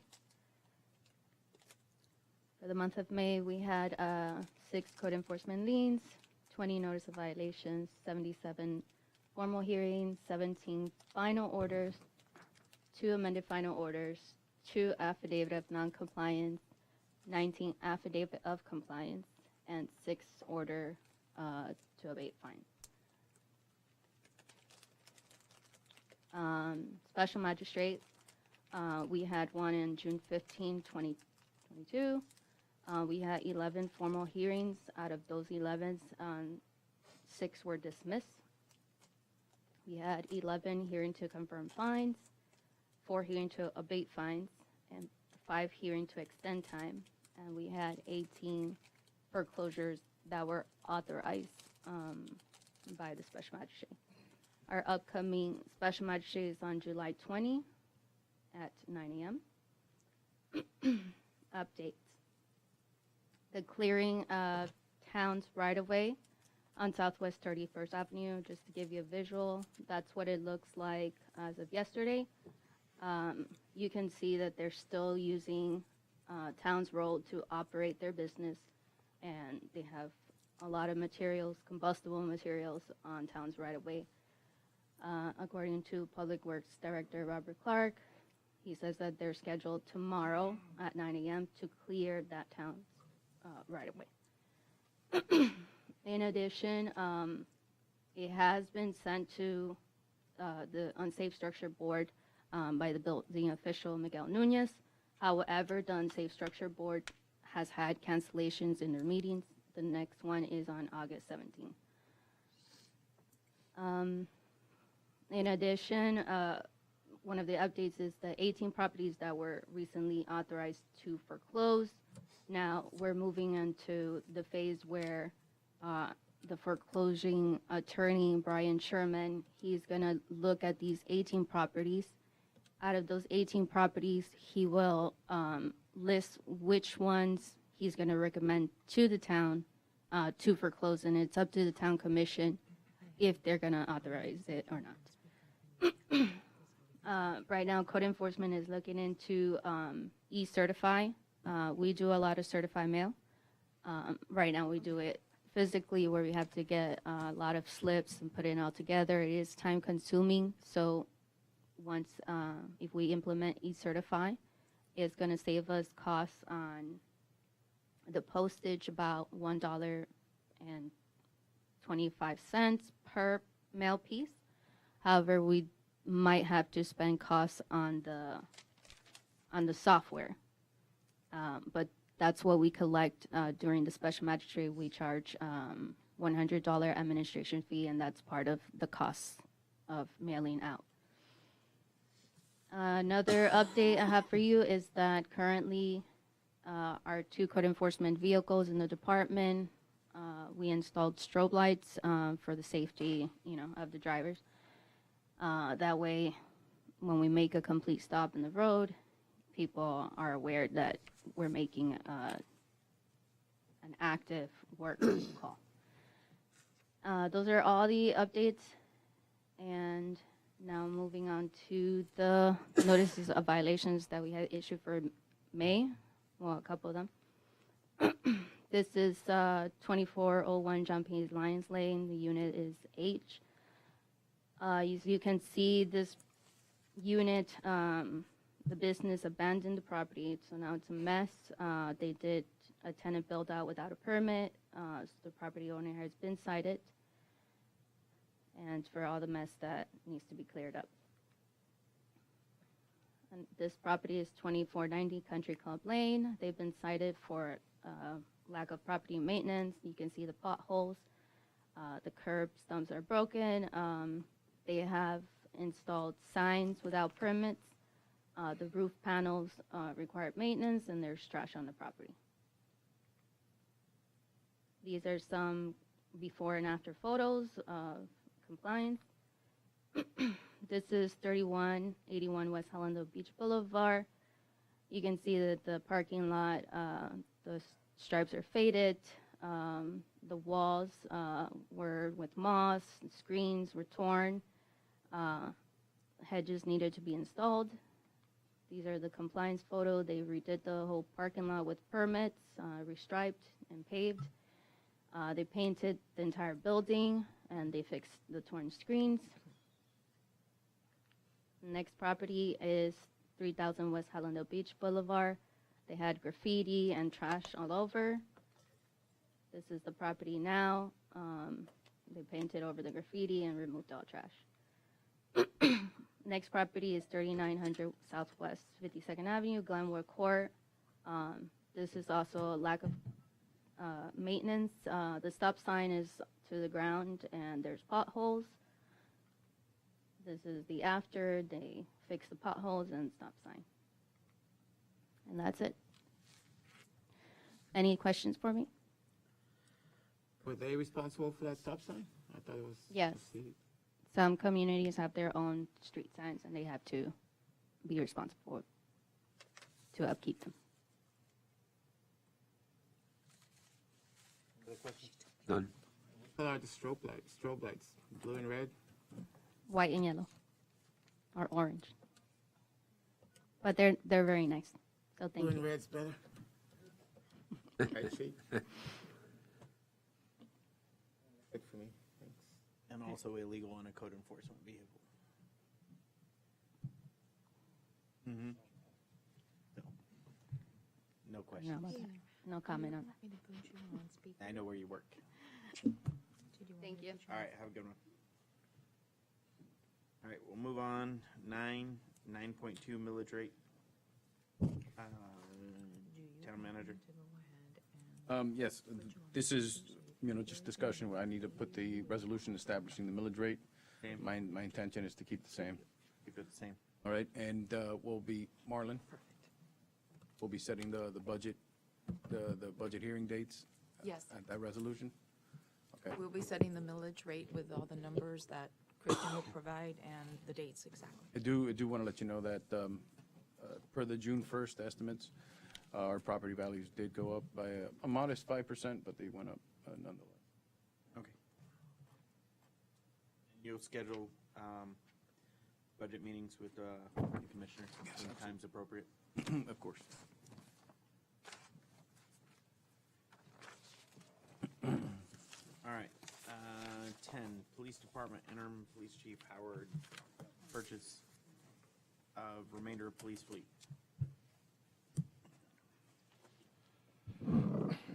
Mayor, Vice Mayor, Court Commissioner. We're going to look ahead. We're not going to look backwards. And we were able to locate the remainder of our police fleet so we could provide a take-home car program and to get all the cars out of the parking lot. Otherwise, Mr. Clark, he wouldn't be happy with me. So we found 5 Ford Interceptors, 2 F-150 pickup trucks, and all of these have light packages on them. And with the exception of 1 car, and they're all state contract, they're all FSA funding contract, free delivery, all of it. And we also were able to locate an additional Ford Interceptor to be used for a command staff officer, and a Ford EcoSport SUV as an administration car. There's 2 vehicles left for detectives, but they don't need to be special police cars. So we're going to wait and do that in the normal budgetary process starting in October. And there's also the 3rd car for the chief or whatever, and I'm hoping to buy a car from the town that's already in use currently and transfer it to the police department. Anyways, if these vehicles aren't purchased, the remainder of the fleet would need to be ordered before August 1st of this year at the higher 2023 rate. And more importantly, we won't get them delivered until late spring of 2023. So the Dodge and Chevys, they're not producing police vehicles until halfway through the vehicle's manufacturing year of next year. And we're seeking the use of the American Care Act funds for the purchase of these cars. And I've listed them all out with the quotes on a small spreadsheet for your perusal. These are all on government contract, right? Yes, sir. Total cost is $355, $481. I'm pretty sure that includes striping. They come complete. And you know that's interesting too, because the consultants were talking about the cost of running a police department and paying BSO at the same time, and that's the other thing I wanted to use the American Care Act funds for, so that we don't achieve that $4 million hit. But I guess we're having a meeting right soon with that. Yeah, yes, I mean, Okay. you can bring it up at the commission meeting, and they agree, they can, Okay. ARPA funds for anything. So, Okay, so this is using the ARPA funds to purchase these yes, 9 vehicles that are already equipped, everything ready to go except stripes. under government contract. Just the only thing is the stripes for the Pembroke Park striping on them. Yeah. We had to threaten Lee County to not buy them. So we with physical force, threatened them not to buy the cars. How many cars we have out back? 14, sir. 14, you'll have 9 here. Yep. That puts us what we need for every officer to have a take-home vehicle, correct? That's correct. So it's 23. We're going to have 23 officers? No, we're going to have 21. 2 extra vehicles. We got the The 2. clunkers. We also got those 3 from the city of Jupiter sitting out there that are all striped. Right? Yep. So, consent? Yeah, consent. Consent agenda. Thank you.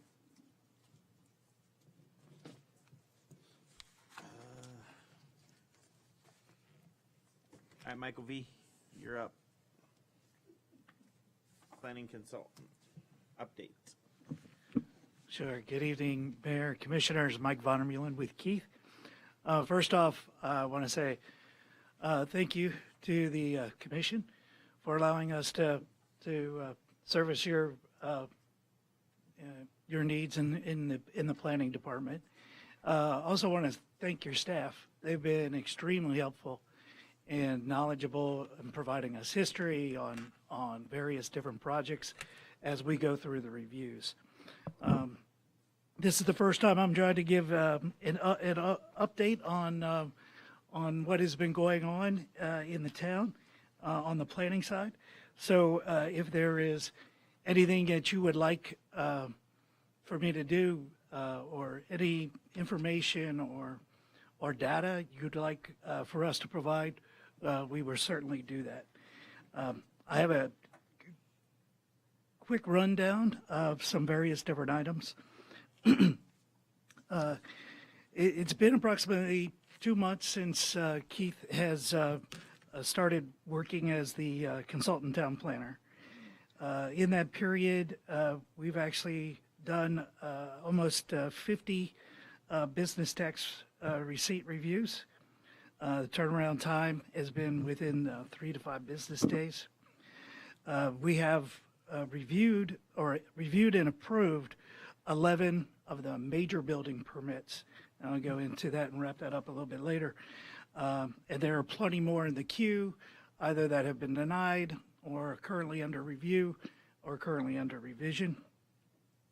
Zoning, there have been 4 formal zoning verification letters. In terms of general inquiries, I think we have set up a nice program with town staff. They'll take in the inquiries here at City Hall and then send us emails with contact information. There's about 4 to 8 inquiries a week, and then we respond directly and provide copies to the town. Formal pre-application or formal pre-DRC meetings with applicants, we have 3.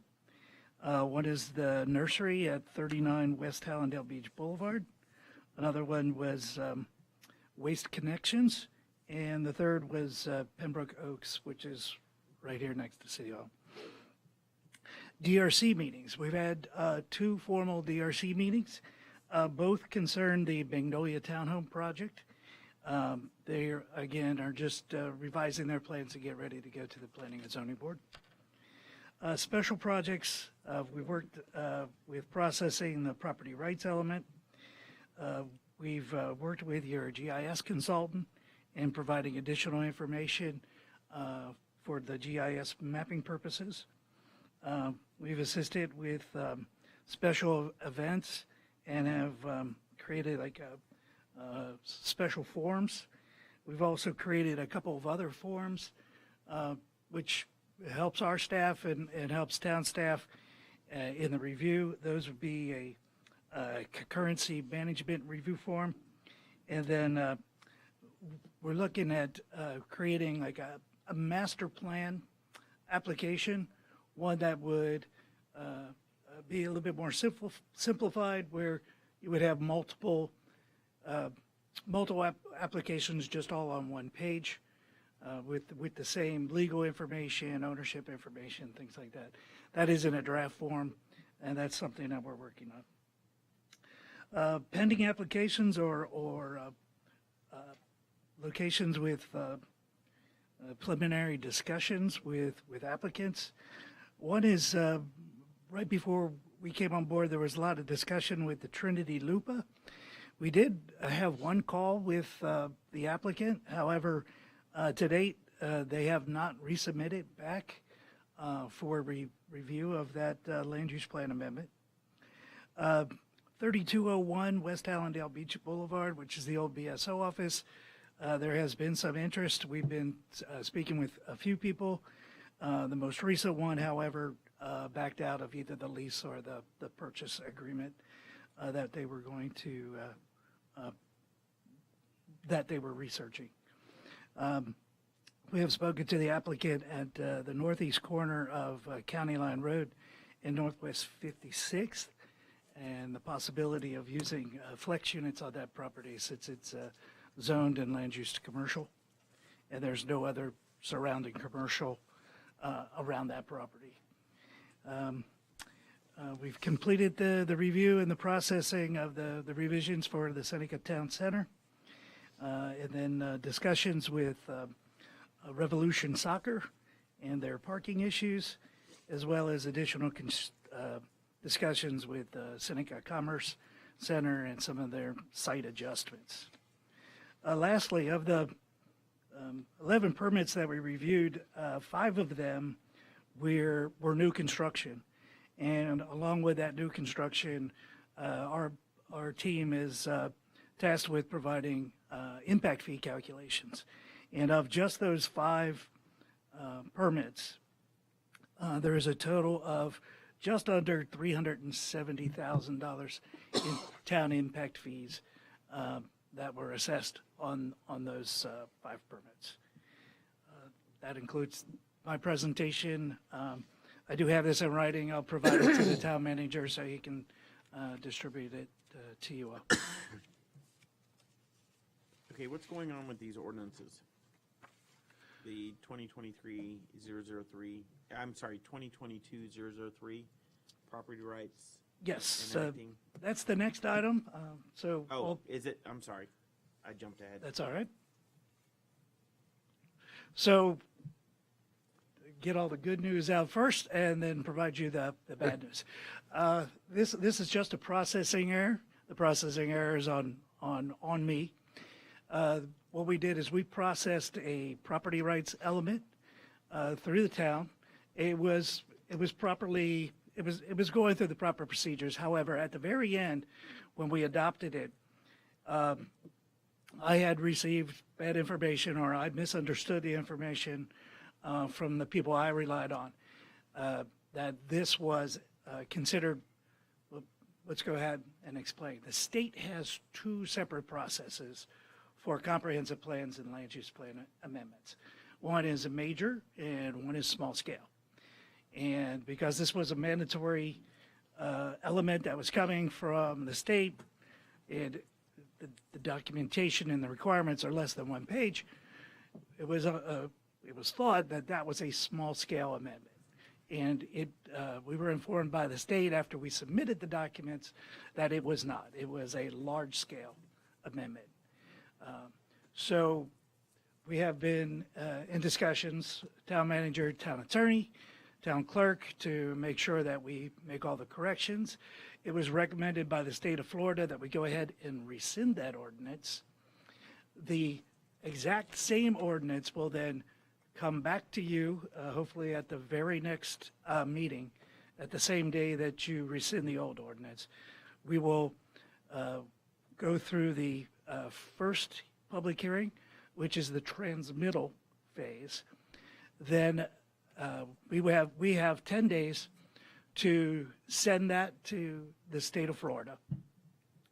Then that is, the state of Florida distributes that to all the various different agencies in the state. They have a certain amount of time that they're required to respond and send their comments back to us. Once those comments are reviewed, we do, because this is a sample and a model element, and there's no changes to the model element, we do not expect any adverse comments. So when we receive the notice from the state, we can then go ahead and proceed with second reading, which is the adoption hearing. That will be approximately 60 to 90 days later after the first hearing. And again, we'll make sure that we follow all the proper processes, procedures, newspaper notices as well. And then once the adoption occurs, it is sent back to the state for a second time. The information we've received from Broward County, we just provide notice to Broward County. There's no additional recertification by the Broward County Planning Council that usually oversees land use items. But since this is a separate property rights element, they really don't claim any jurisdiction over this. and we'll just accept the notice. I apologize. I thought everything was running smooth on getting that that element through the town and up to the state, but we skipped a step, and we're going to need to take a step back. And just to refresh your memory, this is the, correct me if I'm wrong, Mike, this is the language that the state is requiring us to put in, or all the municipalities to put in, that specifically identifies, that property is, the property owner has certain rights and certain protections. That's correct. This was a mandated element in the comprehensive plan by the state legislature. So one of the trigger points that they have made in that mandate was that you will not be able to process any other land use plan amendments or comprehensive plan amendments until you do this first. So with the Trinity Lupa becoming almost evident, it's imperative to go ahead and continue to proceed with this and make sure that it is in front of the Trinity Lupa if the Trinity Lupa moves forward. And then there will be no delay on that application. Questions? No, I don't. Thank you. Nope, no questions. Thank you for your time. Thank you. 12, Human Resources. We don't have a Human Resources Director, but I am asking, do you have your interview scheduled with the HR Director? Yes, I do. Okay. That's for tomorrow. Tomorrow? For both of you? Yes. All right. IT Department, he's not here. This is Gonna he cover it. wasn't feeling well, so I Okay. sent him home. But this is support software for the police department, and I think the cost was like $60. And let me pull it back up. I had it here. Particularly, it has to be separate from the towns. Yep. Cost is $16.20. $1,620.64. Do a not to exceed 2,000 on it, and or it's an annual cost for the software. State contract, and it's under state contract. Yeah, it follows all the procurement. Okay, yeah, I'm just double checking. My name has got to sign it. Yeah, of course. All right. Are you guys okay with putting this on the consent? Sure. Yeah. Move on. Public Services Department, Public Service Director Clark. Welcome. Good evening, Mayor, Vice Mayor, Clerk Commissioner. How are you guys doing today? Hopefully well. I got quite a bit to report on, so let's get to it. Right now we have a number of work orders completed around 254. A number of parks work orders were 47. Number of roads and street work orders were 97. A number of wastewater work orders were 95, and then 15 other work orders. Typically for the facilities and town hall facilities, we change around 3 of the 427 light bulbs. The AC units, second and third floor units are still working, but we still can't source a compressor for the second compressor on the second floor. And then we're taking a look at the numbers to try and move forward with a total replacement. That's something to discuss at a later date. Okay. We changed 18 filters. 66 vents are okay. The emergency lights are all okay. Elevators okay. We had one service to come out to check it, but janitorial services were completed, and as well as the doors and windows. Ongoing upcoming facilities projects is going to be the police build-out, the town hall hardening with the generator upgrade, the town hall's first floor, elevated AC duct, the commission chambers build-out, and public works, potential public works steel building for storage. Roads and streets, we're operating at the town hall around 3.7 miles of right-of-way that we perform landscape maintenance on. The town hall building was pressure washed, this weekend. Hopefully there was a noticeable improvement. Potholes and roadways, we repaired 5. Litter bags collected around 280, and the inspection and cleaning of Hallandale Boulevard bus stations around 17. The assessment of FP&L water power and light poles were around 7 poles that were replaced. The collections of dumpings in multiple sites, zero vehicle accidents, and we had 5 repairs and 4 services of our vehicles. Recycle truck, we did our work over in 52nd, 48, and 36 Dale Village, etc. And a transfer of recycling materials to Davies Waste Recycling was around 4 loads. The town hall beautification projects, we're looking to the right shrubs for the town because it's difficulty in finding shrubs that can survive this environment. So we want to be very particular about which ones we choose, and they can also be weed retardant or be able to repel some of the issues we have with weeds. The Lakeshore Medium Irrigation Pump addition was upcoming in roads and street projects we were working on. From a stormwater perspective, the stormwater maintenance activities over at Behan and Bamboo, the elevation was around 3 feet. Meekans Lake was around 3.5 feet, and we perform inspection of stormwater pump station 1, 2, 3, 4, and 5, and they're all in operational mode. The I-95 pumping station is managed by the city of Hallandale Beach. Sewer maintenance activities, the lift station, pump station replacement, we had 2. Lift station pump replacement, we had 2.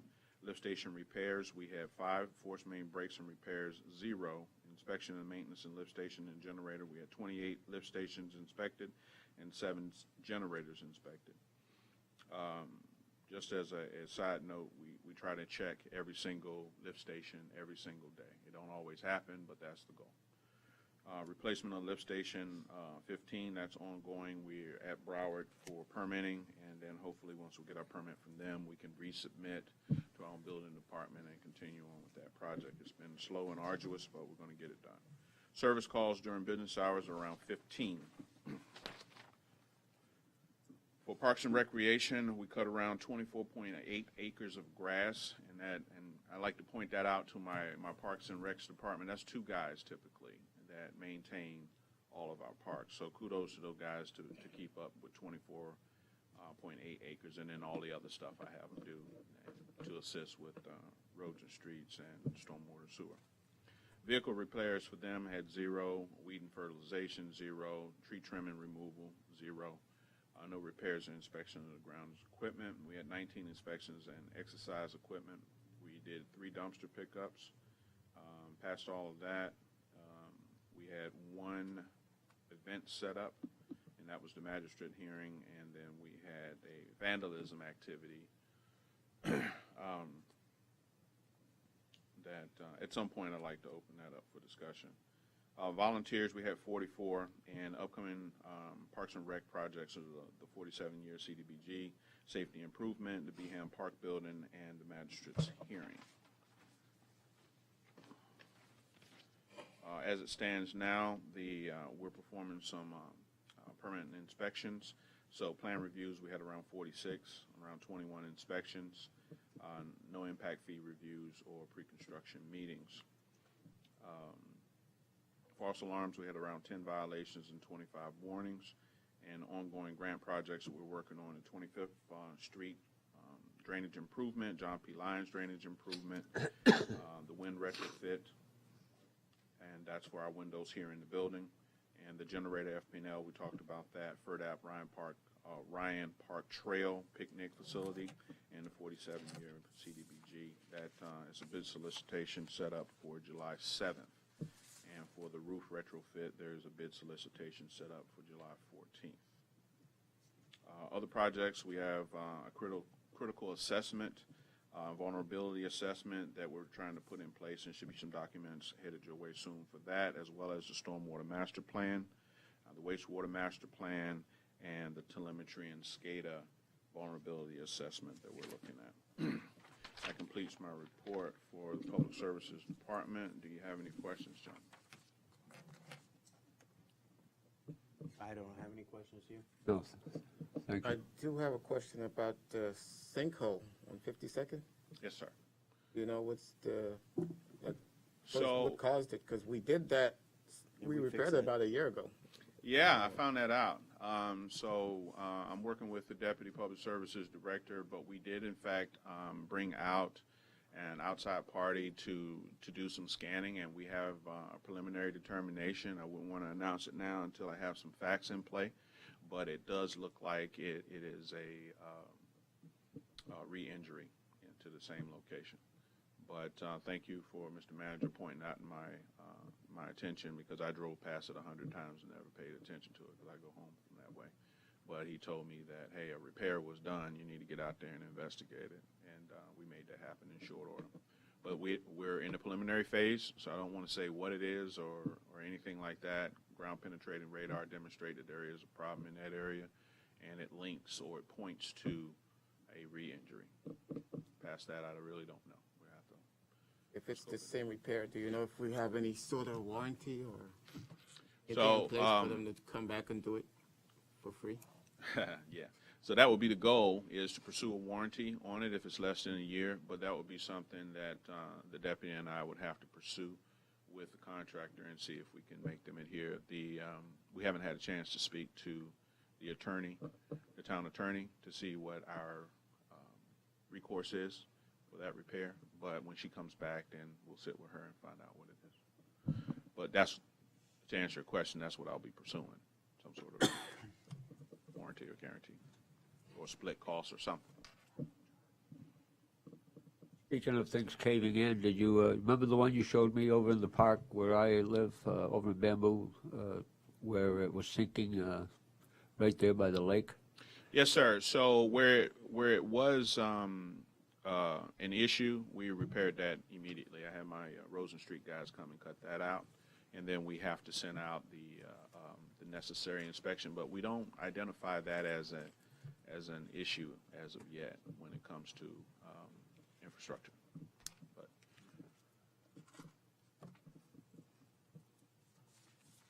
Oh, by the way, why did we have to do that? Why isn't the park paying for it? yeah, it's very interesting. So if you, just for public knowledge, BCPA identifies the ownership of parcels here in Broward County. And so if you were to go into that portal and it shows where it's arrows and maps, that if you would click there, it would indicate that we own that portion right up to where Howard Clark's walkway is there, and then east of that would demonstrate park ownership. Oh, I see. But west of that is town ownership. Okay, thank you. Yes, sir. More? All right, let's start with 14-1 dump trailers. Looks like you got two. Absolutely. So we looked at the dump trailers as we discussed. To be perfectly honest with you, the money allotted for the dump truck, and I know that was your initial instruction when I first started, that you wanted us to have that, but it just didn't work out. It was one or two things that would happen. Either they didn't have the actual front portion of the truck available, or they didn't have the size, or it wasn't a 4-man, or they was asking incredible prices. It was like unrealistic, or we have to get a vehicle that's 5 or 6 years old. But I'm open to the dump trailer here because it works. Yes, sir. It does work, and it fits our town because it allows for versatility in our town. So are you recommending going with the larger size of the 612? I'm recommending to go with both of them. Both of them? And the reason why I recommend for both of them, because we have two separate crews, and therefore we wouldn't have to, for example, if they're out collecting storm debris, right? I can be in two locations on two parts of the town, one on the north side, one on the south side, and to be able to collect the storm debris. And just to be clear for the commission, we budgeted $60,000 last year for a dump truck. So these two Come in under. come in well under what we budgeted for the two. And they serve the same purpose. Actually, I think serve a better purpose than just one dump truck. I think they're going to be real versatile, too. Any questions? No. Consent? Yes. Consent. Marlon? Thank you. 14.1. 14.2, surplus vehicles and equipment.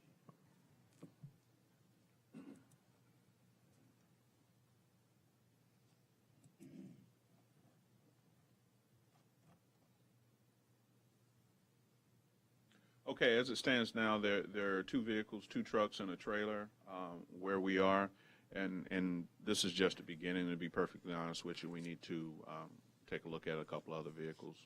It's not here, but I got another quote for $14,000 to replace an engine on a vehicle that's more than 10 years old.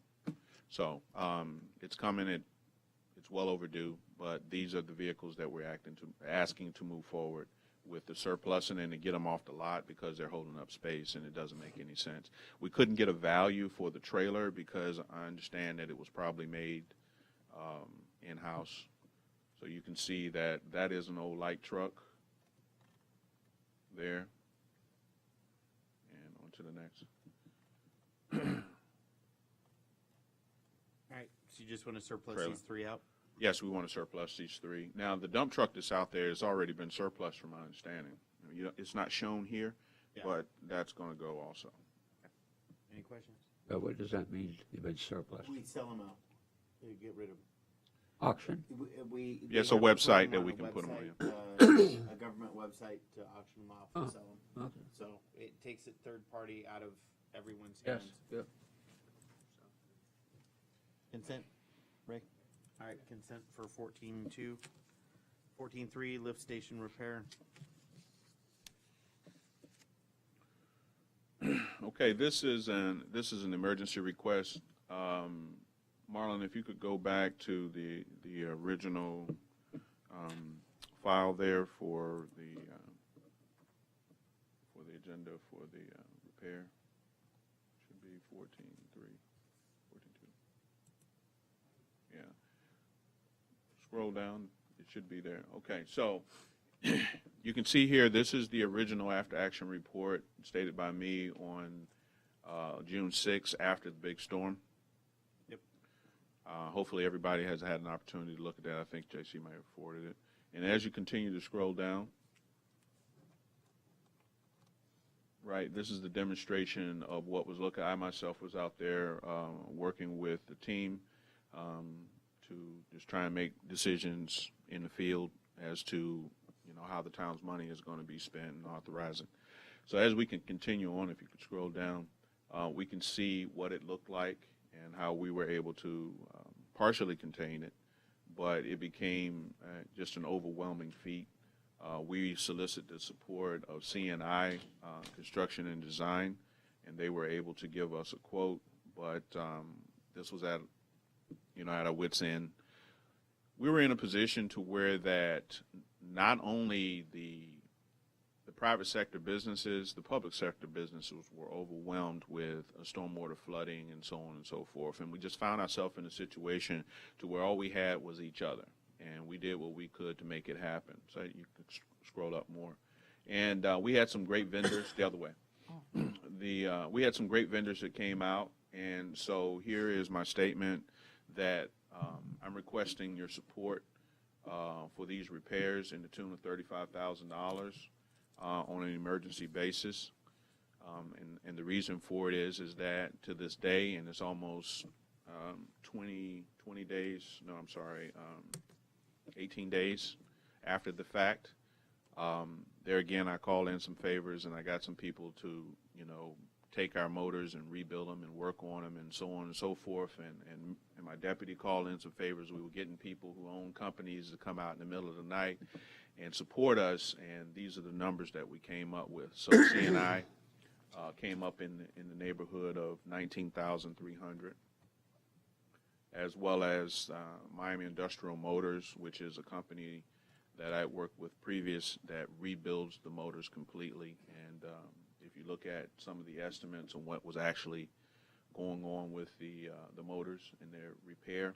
So what we were able to do through the authorization of the town manager is to order a brand-new motor.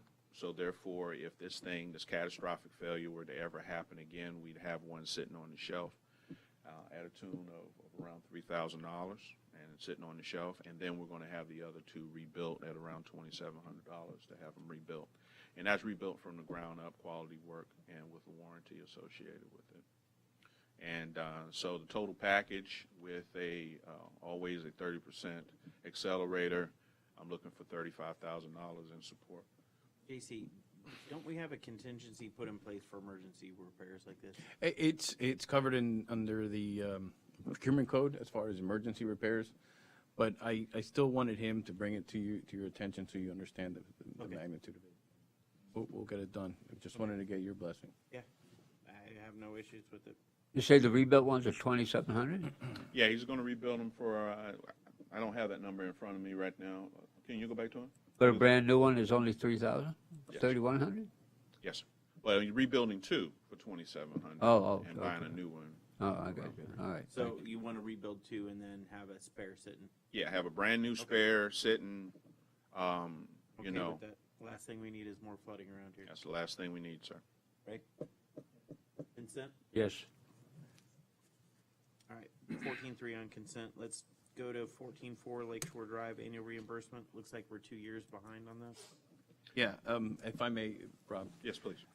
This is one of those agreements that we really can't find the agreement, but we've been paying Lakeshore, Park Lake Estates. No, it's on Lakeshore Drive, but Park Lake Estates, to maintain the median there for us. But it's like in the entrance to their property. Technically belongs to us. They, I guess, many years ago wanted to maintain it and requested that, so they can put flowers and make it look good. We pay them $1,500 a year, and so they came and met with us and like, are we gonna get our $1,500? I'm like, I don't know. No clue. What are we talking about here? So this is to formalize it. If you guys want to continue doing that, Rob has a recommendation as far as what he would want to see. Yeah, yes. I wouldn't say it's immaculate, but it's better maintained than what we could maintain it with our present staffing requirement. And they're just asking us to cover the cost of maintenance for just that small section. So you're suggesting we stay with it? I recommend that we stick with it. All right, and then get caught up on payments because it looks like we're 2 behind. So yes, sir. Consent? Consent. Consent, please, for 14.4. And I'll have Melissa draft up Can you, an agreement. up so we have something in writing? And I'd like to be able to hand deliver that check to Mr. because he's been really patient, to that team over there. Make note of that too, JC, please. All right, purchase of a bypass pump.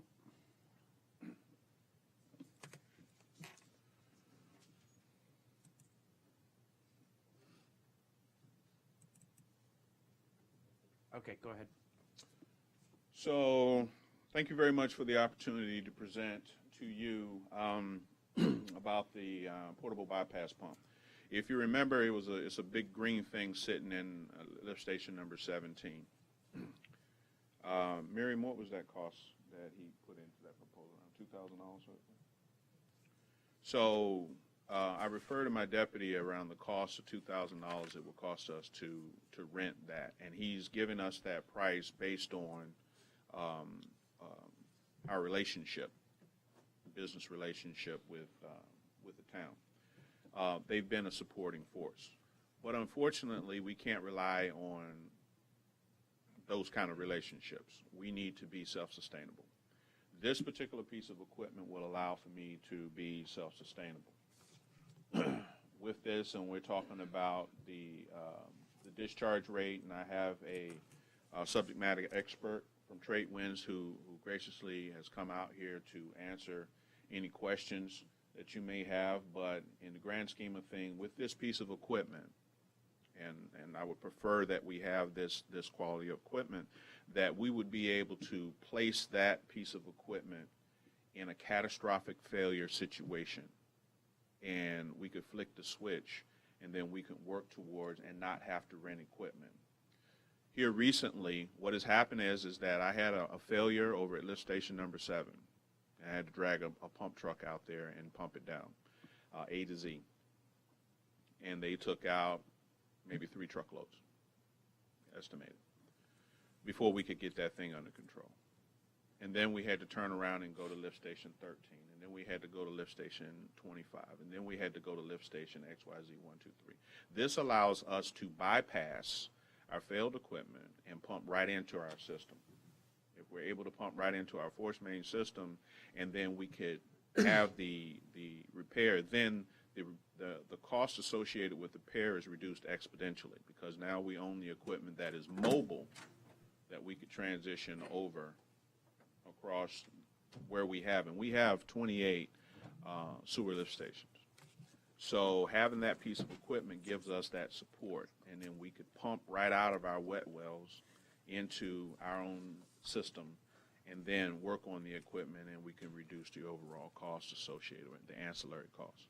This is a particular piece of equipment that has become a standard in this industry. When I went in April, you approved for me to go to the meeting up there of Public Works Directors, and I spoke to a gentleman about how they handled their extended wastewater systems, and this is how they handle. Modernization costs in some cases up to upwards of $1 million.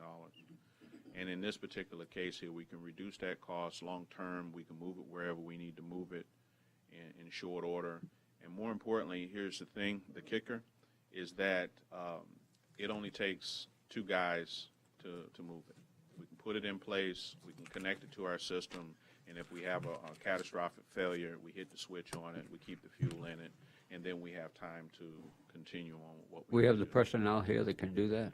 Do we have the personnel for it? That know how to do that? Yeah. I know how to do it, yes, sir. So, So but you- yes, we do have the staff to support the implementation of that piece of equipment. Where's the funding going to come from for this one? From my department for Sewer fund. stormwater Sewer sewer. fund. Sewer. Stormwater sewer fund? Okay. Yes, So sir. we got it covered? You're recommending it? Yes. All right. I have no questions. Do you? No questions, put it for consent. Consent? Yes. And it just to make sure, in case you didn't mention it, this is on a state contract. I saw that.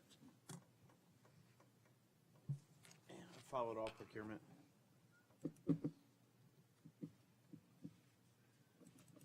Okay, 14.5 on consent, 14.6. Okay. Works auxiliary storage. As we all know, that we're preparing for the police department build out. So what I did was I looked for the most advantageous spot for us to, because the lead time and everything associated with building a metal building here at the town, finding the location for it, and all the things associated with that might have taken longer, and we need to move that equipment out of the space. So I went to the community over on Park Road, and the location is 2690 South Park Road, Lakeside Industrial Park. And what we did was we found a location where it had a high enough ceiling, so now I can move that backhoe from under there, and we're spending money because it's out in the elements. So now we can get it inside. Once it's inside, and then all the other things, my lawnmowers, it'll be safe and secure. It won't be parked over there, because that's the alternative, to put it behind a fence, and then it's subject to the elements. So all my lawnmowers will be locked up. All of the ancillary pieces of gear that make us go, the shovels, the rakes, and so on and so forth, and that will be an auxiliary location. And the cost associated with it, and I spoke to the owners, they said that they will allow us for $2,000 a month. That's way below market for the size and space required there. And they'll be glad to do that for us to help the town out, because they know the direction that we're trying to move. in. So that is, and I looked around, and that's right in the heart of the town. So that means the guys could dispatch over there. They could jump in their lawnmowers. We have room for the trailers. We have room for all of our large pieces of equipment for them to pull out, and take it wherever they need to take it, mow the grass, put it back, and it be under lock and key and secure. We can put cameras in there from the IT department. We can manage those cameras over here. We can put an alarm system in there. We have the capability to do that. So all the things and all the support that you would get with having them here on property, we will get over there in that location, and it's for temporary. How big is this location? This is around 2,000 square feet. Bigger than 2 bays? Yes.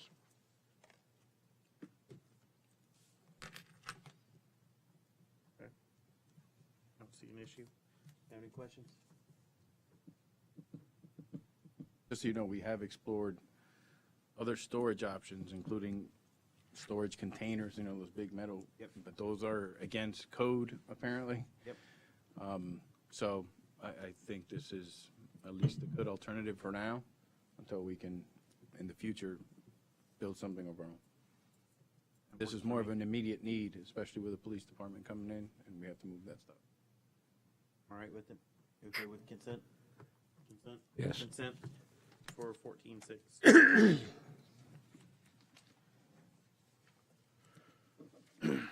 Thank you very much.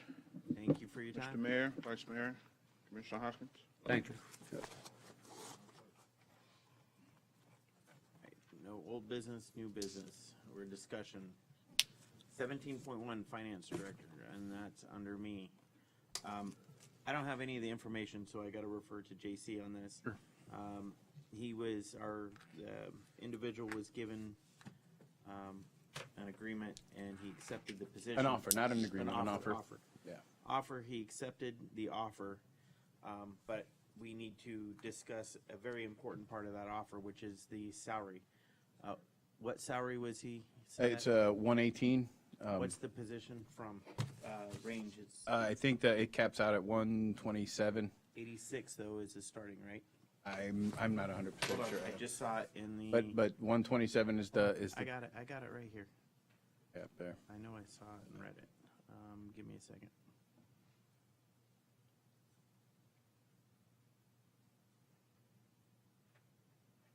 $86,000 through 126 is the range.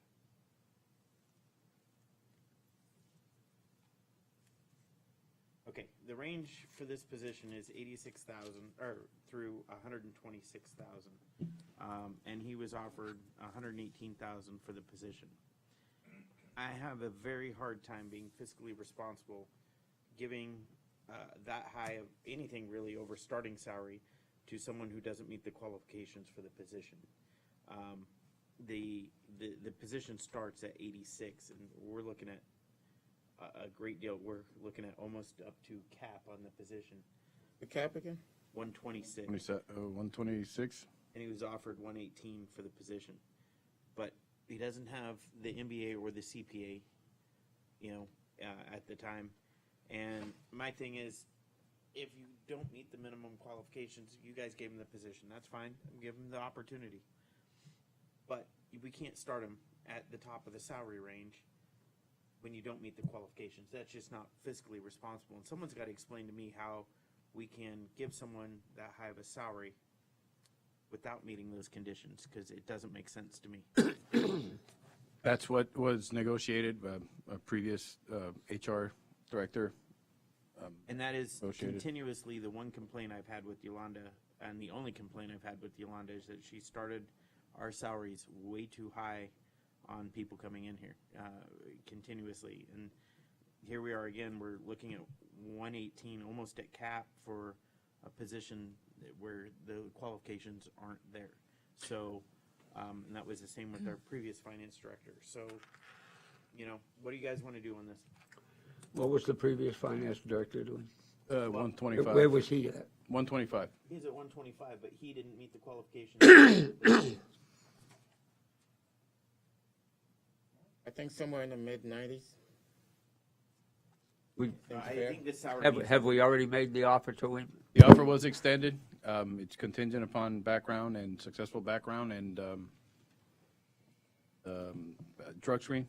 Now you want to backtrack on the offer? No, I want to, the offer was, see, here's the thing. When it comes to directors in this town, this comes to us. We're the ones who hire. We're the ones who terminate. We're responsible for the directors in this town. This is a director position. Did you get any say on the salary? Did you? Oh, but I was assuming it would come before us before. I would assume it would come before us too, so we could discuss it prior to the offer being made, but that's not what happened. So in this case, I think it's in the best interest of the town to have the town manager renegotiate this and get this to where it needs to be, because again, I really have a hard time giving anyone over starting that doesn't qualify for the position. And, you know, this offer was putting him at the top of the range, you know, top of the salary range. That's not fiscally responsible. And we've had several people come in and get the top of the range, and they don't perform to the top standard. Well, if you look at the 86 and in relation to the 126, so the mid-range in the middle of that would be 106. Right? Does that sound more reasonable? Nope, not at all. When you're coming in at an entry-level position, you need to start at the entry-level pay. Well, this is not an entry level. I mean, The he's position coming isn't- in the as a- position isn't entry level. The pay range, entry-level to cap, is 86 to 126. If you don't meet the minimum qualifications for the position, how can you justify giving anything over starting? Justify, tell me. I would think that he does meet the qualifications. Does he have a Minimum CPA? qualifications.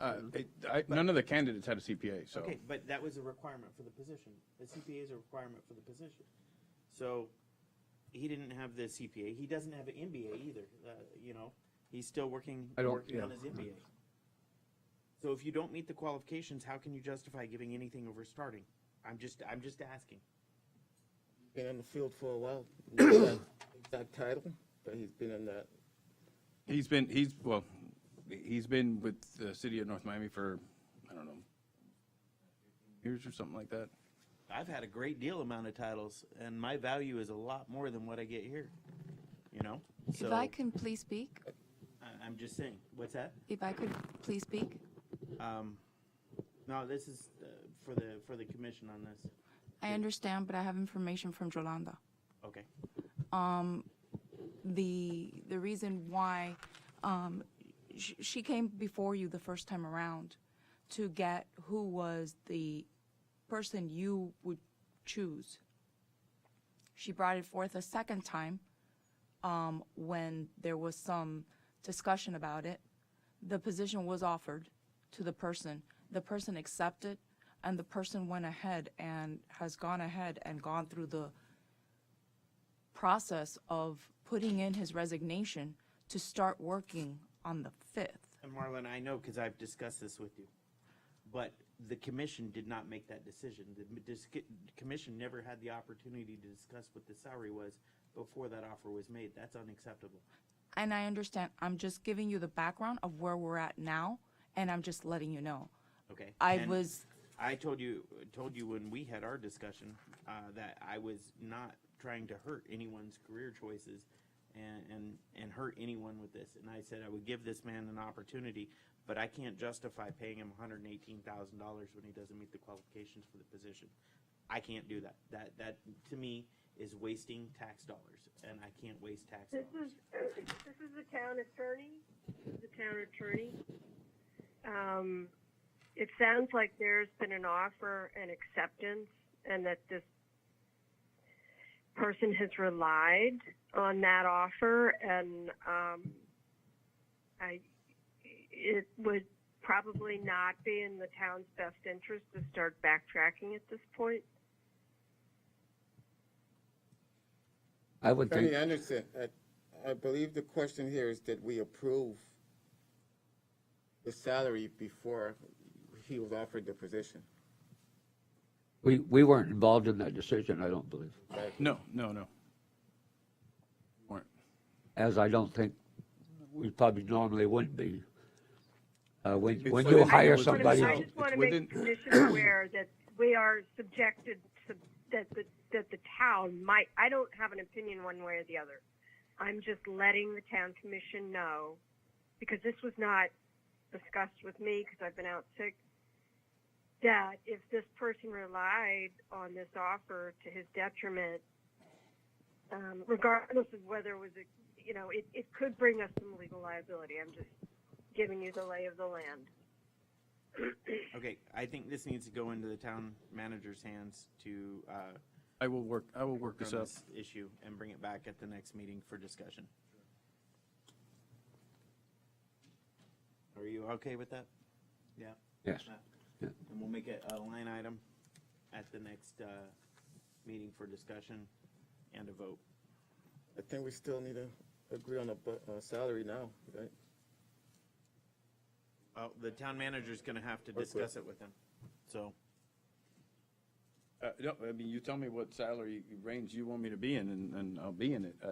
We were within the salary range for that position, and You're at the top of that salary range. Here's the thing, I don't need anybody else coming in this town and flopping, paying top salary, coming in here and not performing to the top standards that we expect for that salary. That's happened way too many times, and this town is hurting from that many times over. I'm gonna bring up more things that we have to discuss, that things have happened about that. So, you gotta come in and prove yourself. You can't come in and start at the top and just come in and cakewalk from here on out. You gotta come in and you gotta earn it. I'm not here to write people checks and have them collect checks, because that's what we seem to do a lot around this place. Need people to come here and earn their check and actually help and contribute to this town. I'm tired of it. I'm fed up with it. Obviously, I've made that very clear over the last several months. It's a waste of tax dollars to pay people that too much for their positions. It's been a complaint I've had with Yolanda for over a year now. So, I'll renegotiate. I'll talk to them. discuss it. Have you meet with them and then discuss with the commission before the next meeting. Sure, not a problem. I want to do that sooner than later, saying the man's already Do it given tomorrow. his notice or whatever. Do it immediately. All right. Any other discussion on that? No, we'll see what plays. Any more discussion, Ray? All right. Move on. 17.2. Town attorney. And this is discussion for myself. So, as you guys recall, a couple meetings ago, had some discussion about town attorneys' emails, texts, comments. Well, there's been a couple of complaints. You guys got a couple emails? Or email from the town attorney, or I'm sorry, town manager today with those two complaints. One's under investigation by a law firm, and we should have a response from that for the beginning of the week. But at the next commission meeting, we're also gonna need to discuss this item as well. So, that's why I put it on here for discussion. We'll just put it as a line item for the next meeting. And hopefully, JC says he'll have the conclusion by the end of the week and get it to you guys. The attorney handling the investigation said he will have it to me by the end of the week. Okay. I'm not aware of a second complaint. I would like Okay, to... one states memo for the record, the other's an actual complaint that was written in a complaint format, but they're both there, and I'll have the town manager email them both to you as well. Okay, my request is that we have both complaints investigated before there's any public discussion of them. I gave them both to the attorney, to the one handling the investigation. Okay, have that discussion with the attorney tomorrow because he's got till the next commission meeting. Sure. We're not gonna drag this out any longer. I gave them both to him. Okay. They will both be looked at by the attorney. Thank you. Yep. All right, 18 town clerk comments. Hold on, I gotta set my time. I am definitely going to exceed the 5 minutes right now. I mean, the 3 minutes. Okay. I just wanted to bring something to your attention. I was lucky enough to go to the clerks conference this past week, And in doing so, one of the presenters that was there was a lady by the name of Lynn Tipton. And she is a lady that I've known for a very long time. She used to run a course that was called Good Government. And it was basically a course that was given to newly elected individuals that provided a mindset of governance versus politics. It not only did she do that, but she's very well known in through the Florida League of Cities and all the different organizations. And one of the things that she told me is that she had come here to the town, and she, along with A.L. Wingo, had provided the commission with a charter review information. And she said she still had the presentation. And she also mentioned that she'd be willing to meet with all of you via a Zoom meeting. Thank you. And I just thought that that would be a really great thing, because the information that was put together by O.O. Wingo, in my opinion, and I think that the manager would agree, that it was really good information. But again, it never got fully adopted. And I think by bringing her back and having her speak to you, to all three of you, and explain a little more about the commission form of government, it's really going to be helpful. Our commission form of government, there was like I said, at the conference, I found out there's only two. One of us is us, and the other one is South Pasadena, Florida. And both of them are running not as originally intended, because it actually violates our Constitution. So, and no disrespect, but the titles of clerk commissioner, the title of public services commissioner, those don't exist. And they are actually becoming conflict with the staff. So that being said, I would hope that you're all open to just having a conversation with her so that she could explain to you what she came across in 2017, 2018. And I think it would really benefit you to just kind of talk to somebody who has been doing this for a really long time and has that knowledge and has the knowledge of the town. I'm waiting for her to send me the slides and the presentation. As soon as she does, I will be forwarding it on to all of you. If you would send each commissioner a copy of the O.L. Wingo report as well. Sure. I have a copy, but make sure they send it to all the commissioners, so they have it. I actually sat here during the O.L. Wingo report and watched everything that happened after the fact. Was that prior to you becoming elected? That was in 2017? Yes, it was. I was Okay. sitting right here and watched the whole thing happen. So, Yeah, I and wasn't sure if it was. My favorite comment on all of it was, I had to dumb this report down so everybody here would understand it. That was my favorite comment out of the entire report. It was very brutal on the town, because things have not been running how they should have been running for a long time. There's even a step-by-step on how to get the town back on track, but the commission here never wanted to pay attention to any of that. They continued to do their own thing, as they had for many years previously.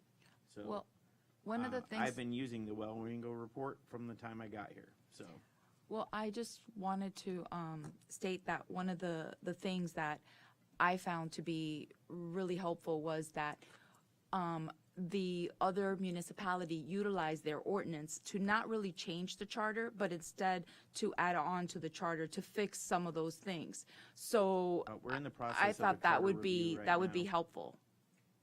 Working on the charter review right now. Right. Which, again, hasn't happened in a very long time in this town. Correct. Because the commission did not want it. So, Right. with the new commissioners, we're trying to make those changes, so it will work. Well, I'll get you the information as soon as Thank she you. provides it. And that was it. Thank you very much for allowing me I got the another opportunity question to for go. you, though. Yes, sir. League of Cities, the ethics, they sent an email for ethics training. That came in today, right? I saw it. Yeah, I saw it, but I'm looking through here, and for some reason, I can't even find it. They send them out quite frequently. Have you attended your 8 hours? All 8? Have you got your Not yet. for this year? Waiting on Marlon. All right, it's virtual on here. with the League of Cities. I know an email came out today. JC, can you look for it and just Yeah, send it I'm to looking for it everyone? right now, sir. All right, so that way everyone can get their ethics done for the rest of the year. That was actually one of my items here. All right, town manager comments. I'm sorry, Marlon, did you have anything else? No, sir. Okay. Thank you so much. The only thing I wanted to talk about is something, Mayor, you and I spoke about. I wanted to get a kind of a consensus regarding the BSO fire inspector that we have here. And we're currently in an office where the police department will soon be. I spoke with them, and they said that, want them to move, they'll obviously move. But was wondering if they could have like another office here temporarily, if that was the case, so they can vacate that area immediately. We do have space on the third floor for the firefighters association or whatever. We could put them up there temporarily but we can vacate them quickly, and not necessarily just kick them out. But apparently there was some logistics that they need to work through in order to move out. So I just wanted to have this discussion. Huh? I said I don't have a problem with that. Okay. No, I don't have a problem with it either. It's up to you, JC. Okay. I just wanted to make sure. And I just found it, just so you know, there is ethics training online through the League of Cities. It's Thursday, July 7th from 9 a.m. to 1 p.m. Yep. It's via Zoom. Sally, it's an email from Sally Cochran. Yep. All right. Town manager, any other comments? No, sir. All right. Commissioner comments. You missed town attorney. Sorry. Oh, sorry, town attorney comments. Did I miss? Oh, I did. Town attorney comments. I do not have any comments. Okay. All right. Commissioner comments. We'll start. Clerk Commissioner. Yeah, I just hope that moving forward, that we see a little less hostility here in the town at these meetings and things that was going on before. I would like to see people try to get along and try to support each other instead of trying to condemn each other. And it would be really nice, or it would be a pleasant place to work for a change. Any complaints? All right. Comments? That was a complaint, I guess. Let's move forward. All right. I got a bunch of stuff here. Wait, before you get started, Vice Mayor, will you be making any, will you be recommending any changes to the August meeting? No. Okay, thank you. All right. Let's start. League of Cities. We just covered that. HR, you guys stated earlier that you guys are doing your interviews tomorrow. JC, where are we at on the design phase for the police department? They're currently it's currently being designed.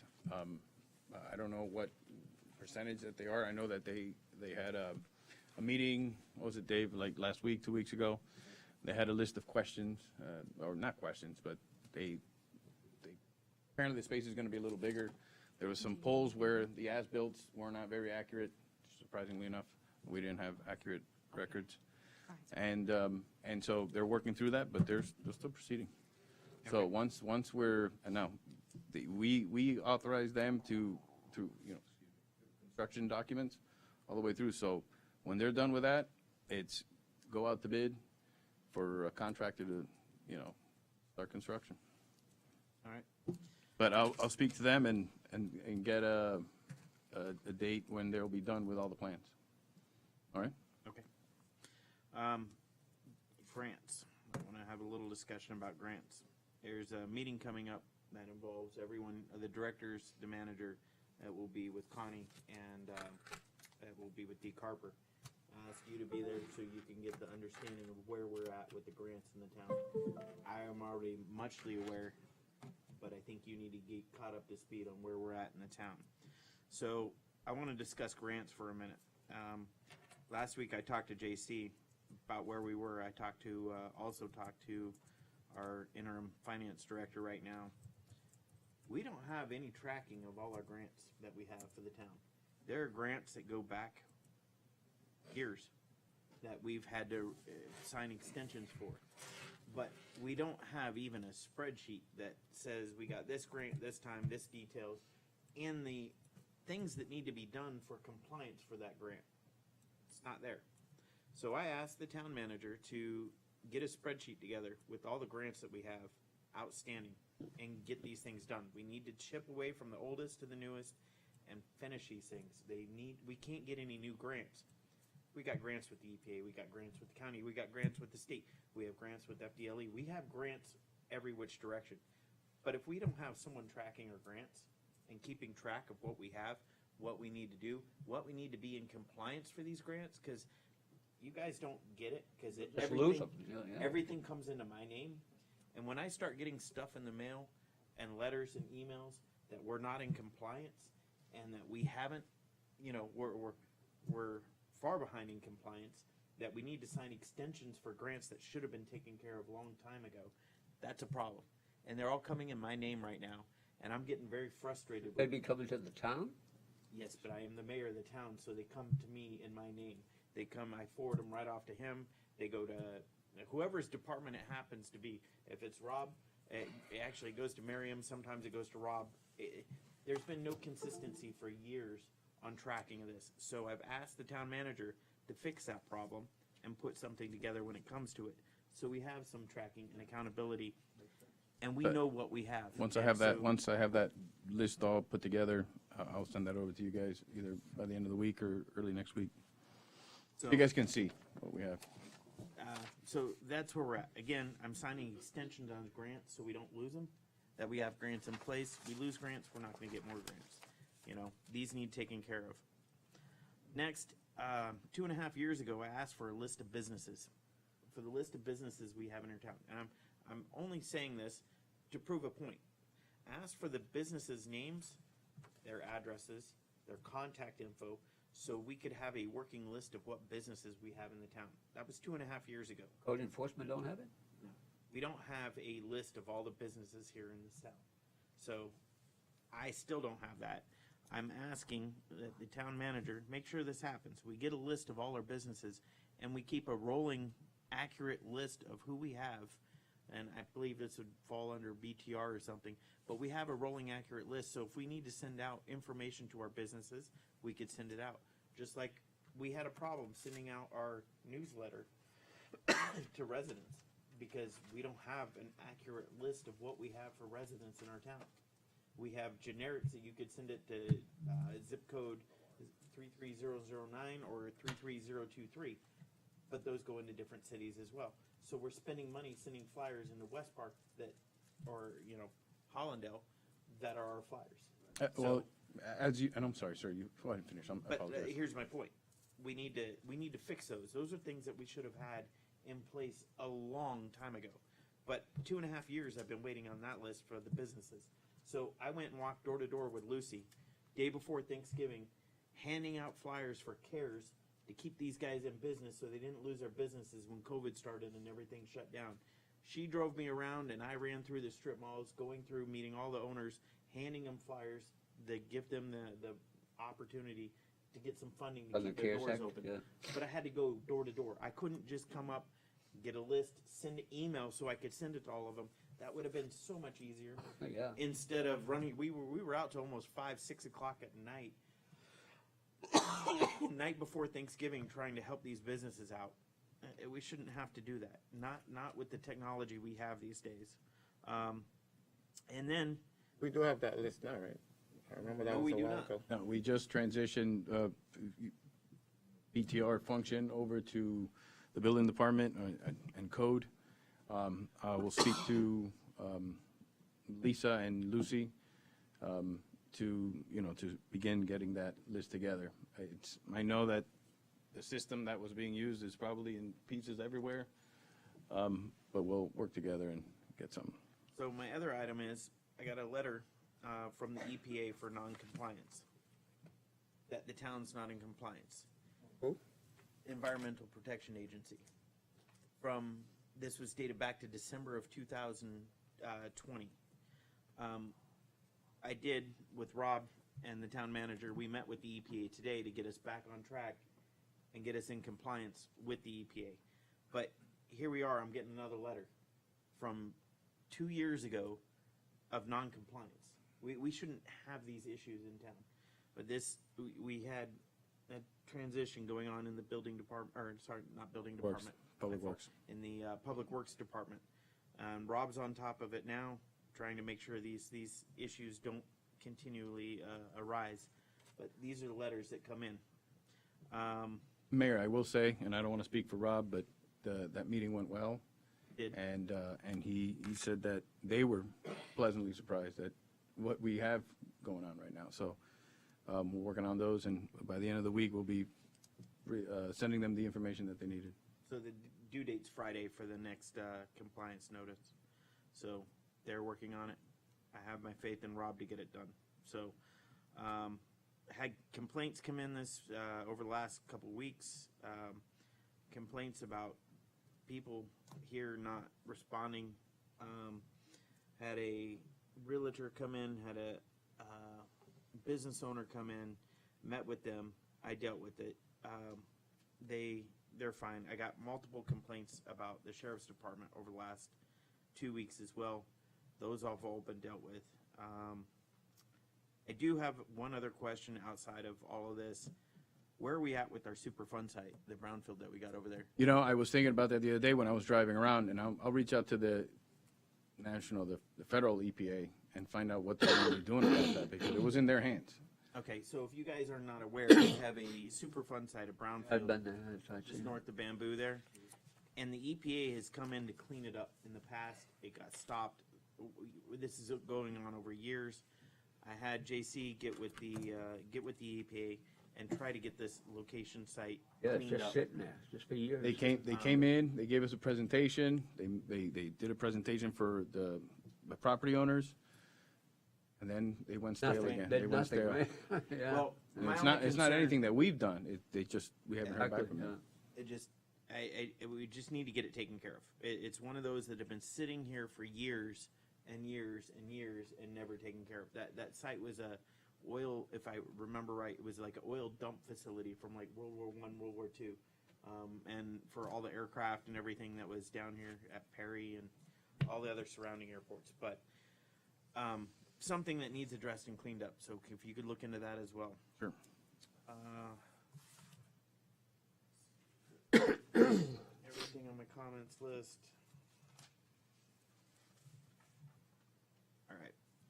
I have nothing else, so we'll go to announcements. We have the regular commission meeting Wednesday, July 13th, 2022 at 7 p.m. Special magistrate hearing Wednesday, July 20th, 2022 at 9 a.m. We have a charter review committee Monday, July 25th, 2022 at 6 p.m. And we have a workshop commission meeting July 27th, 2022 at 6 p.m. All right, everyone's favorite part, adjournment. You may want to announce this also. I'm Oh, sorry, because I didn't yep, get that sorry. on time. I got this over here as well. We also have our food drive, food distribution drive. Joy is working on getting all our volunteers together. This will be over at the Preserve from 11 to 3 on Saturday, July 9th at 2022. And Joy, can you make sure the I forget the Everbridge, we send out the Everbridge, make sure those get sent out, plenty of notice. I think that's it, right? Digital board too, Joy, if you can. There you go. No, it's very effective. All right. Thank you, Chief. All right, motion to adjourn. Yes. Motion to adjourn. Time's 8:58.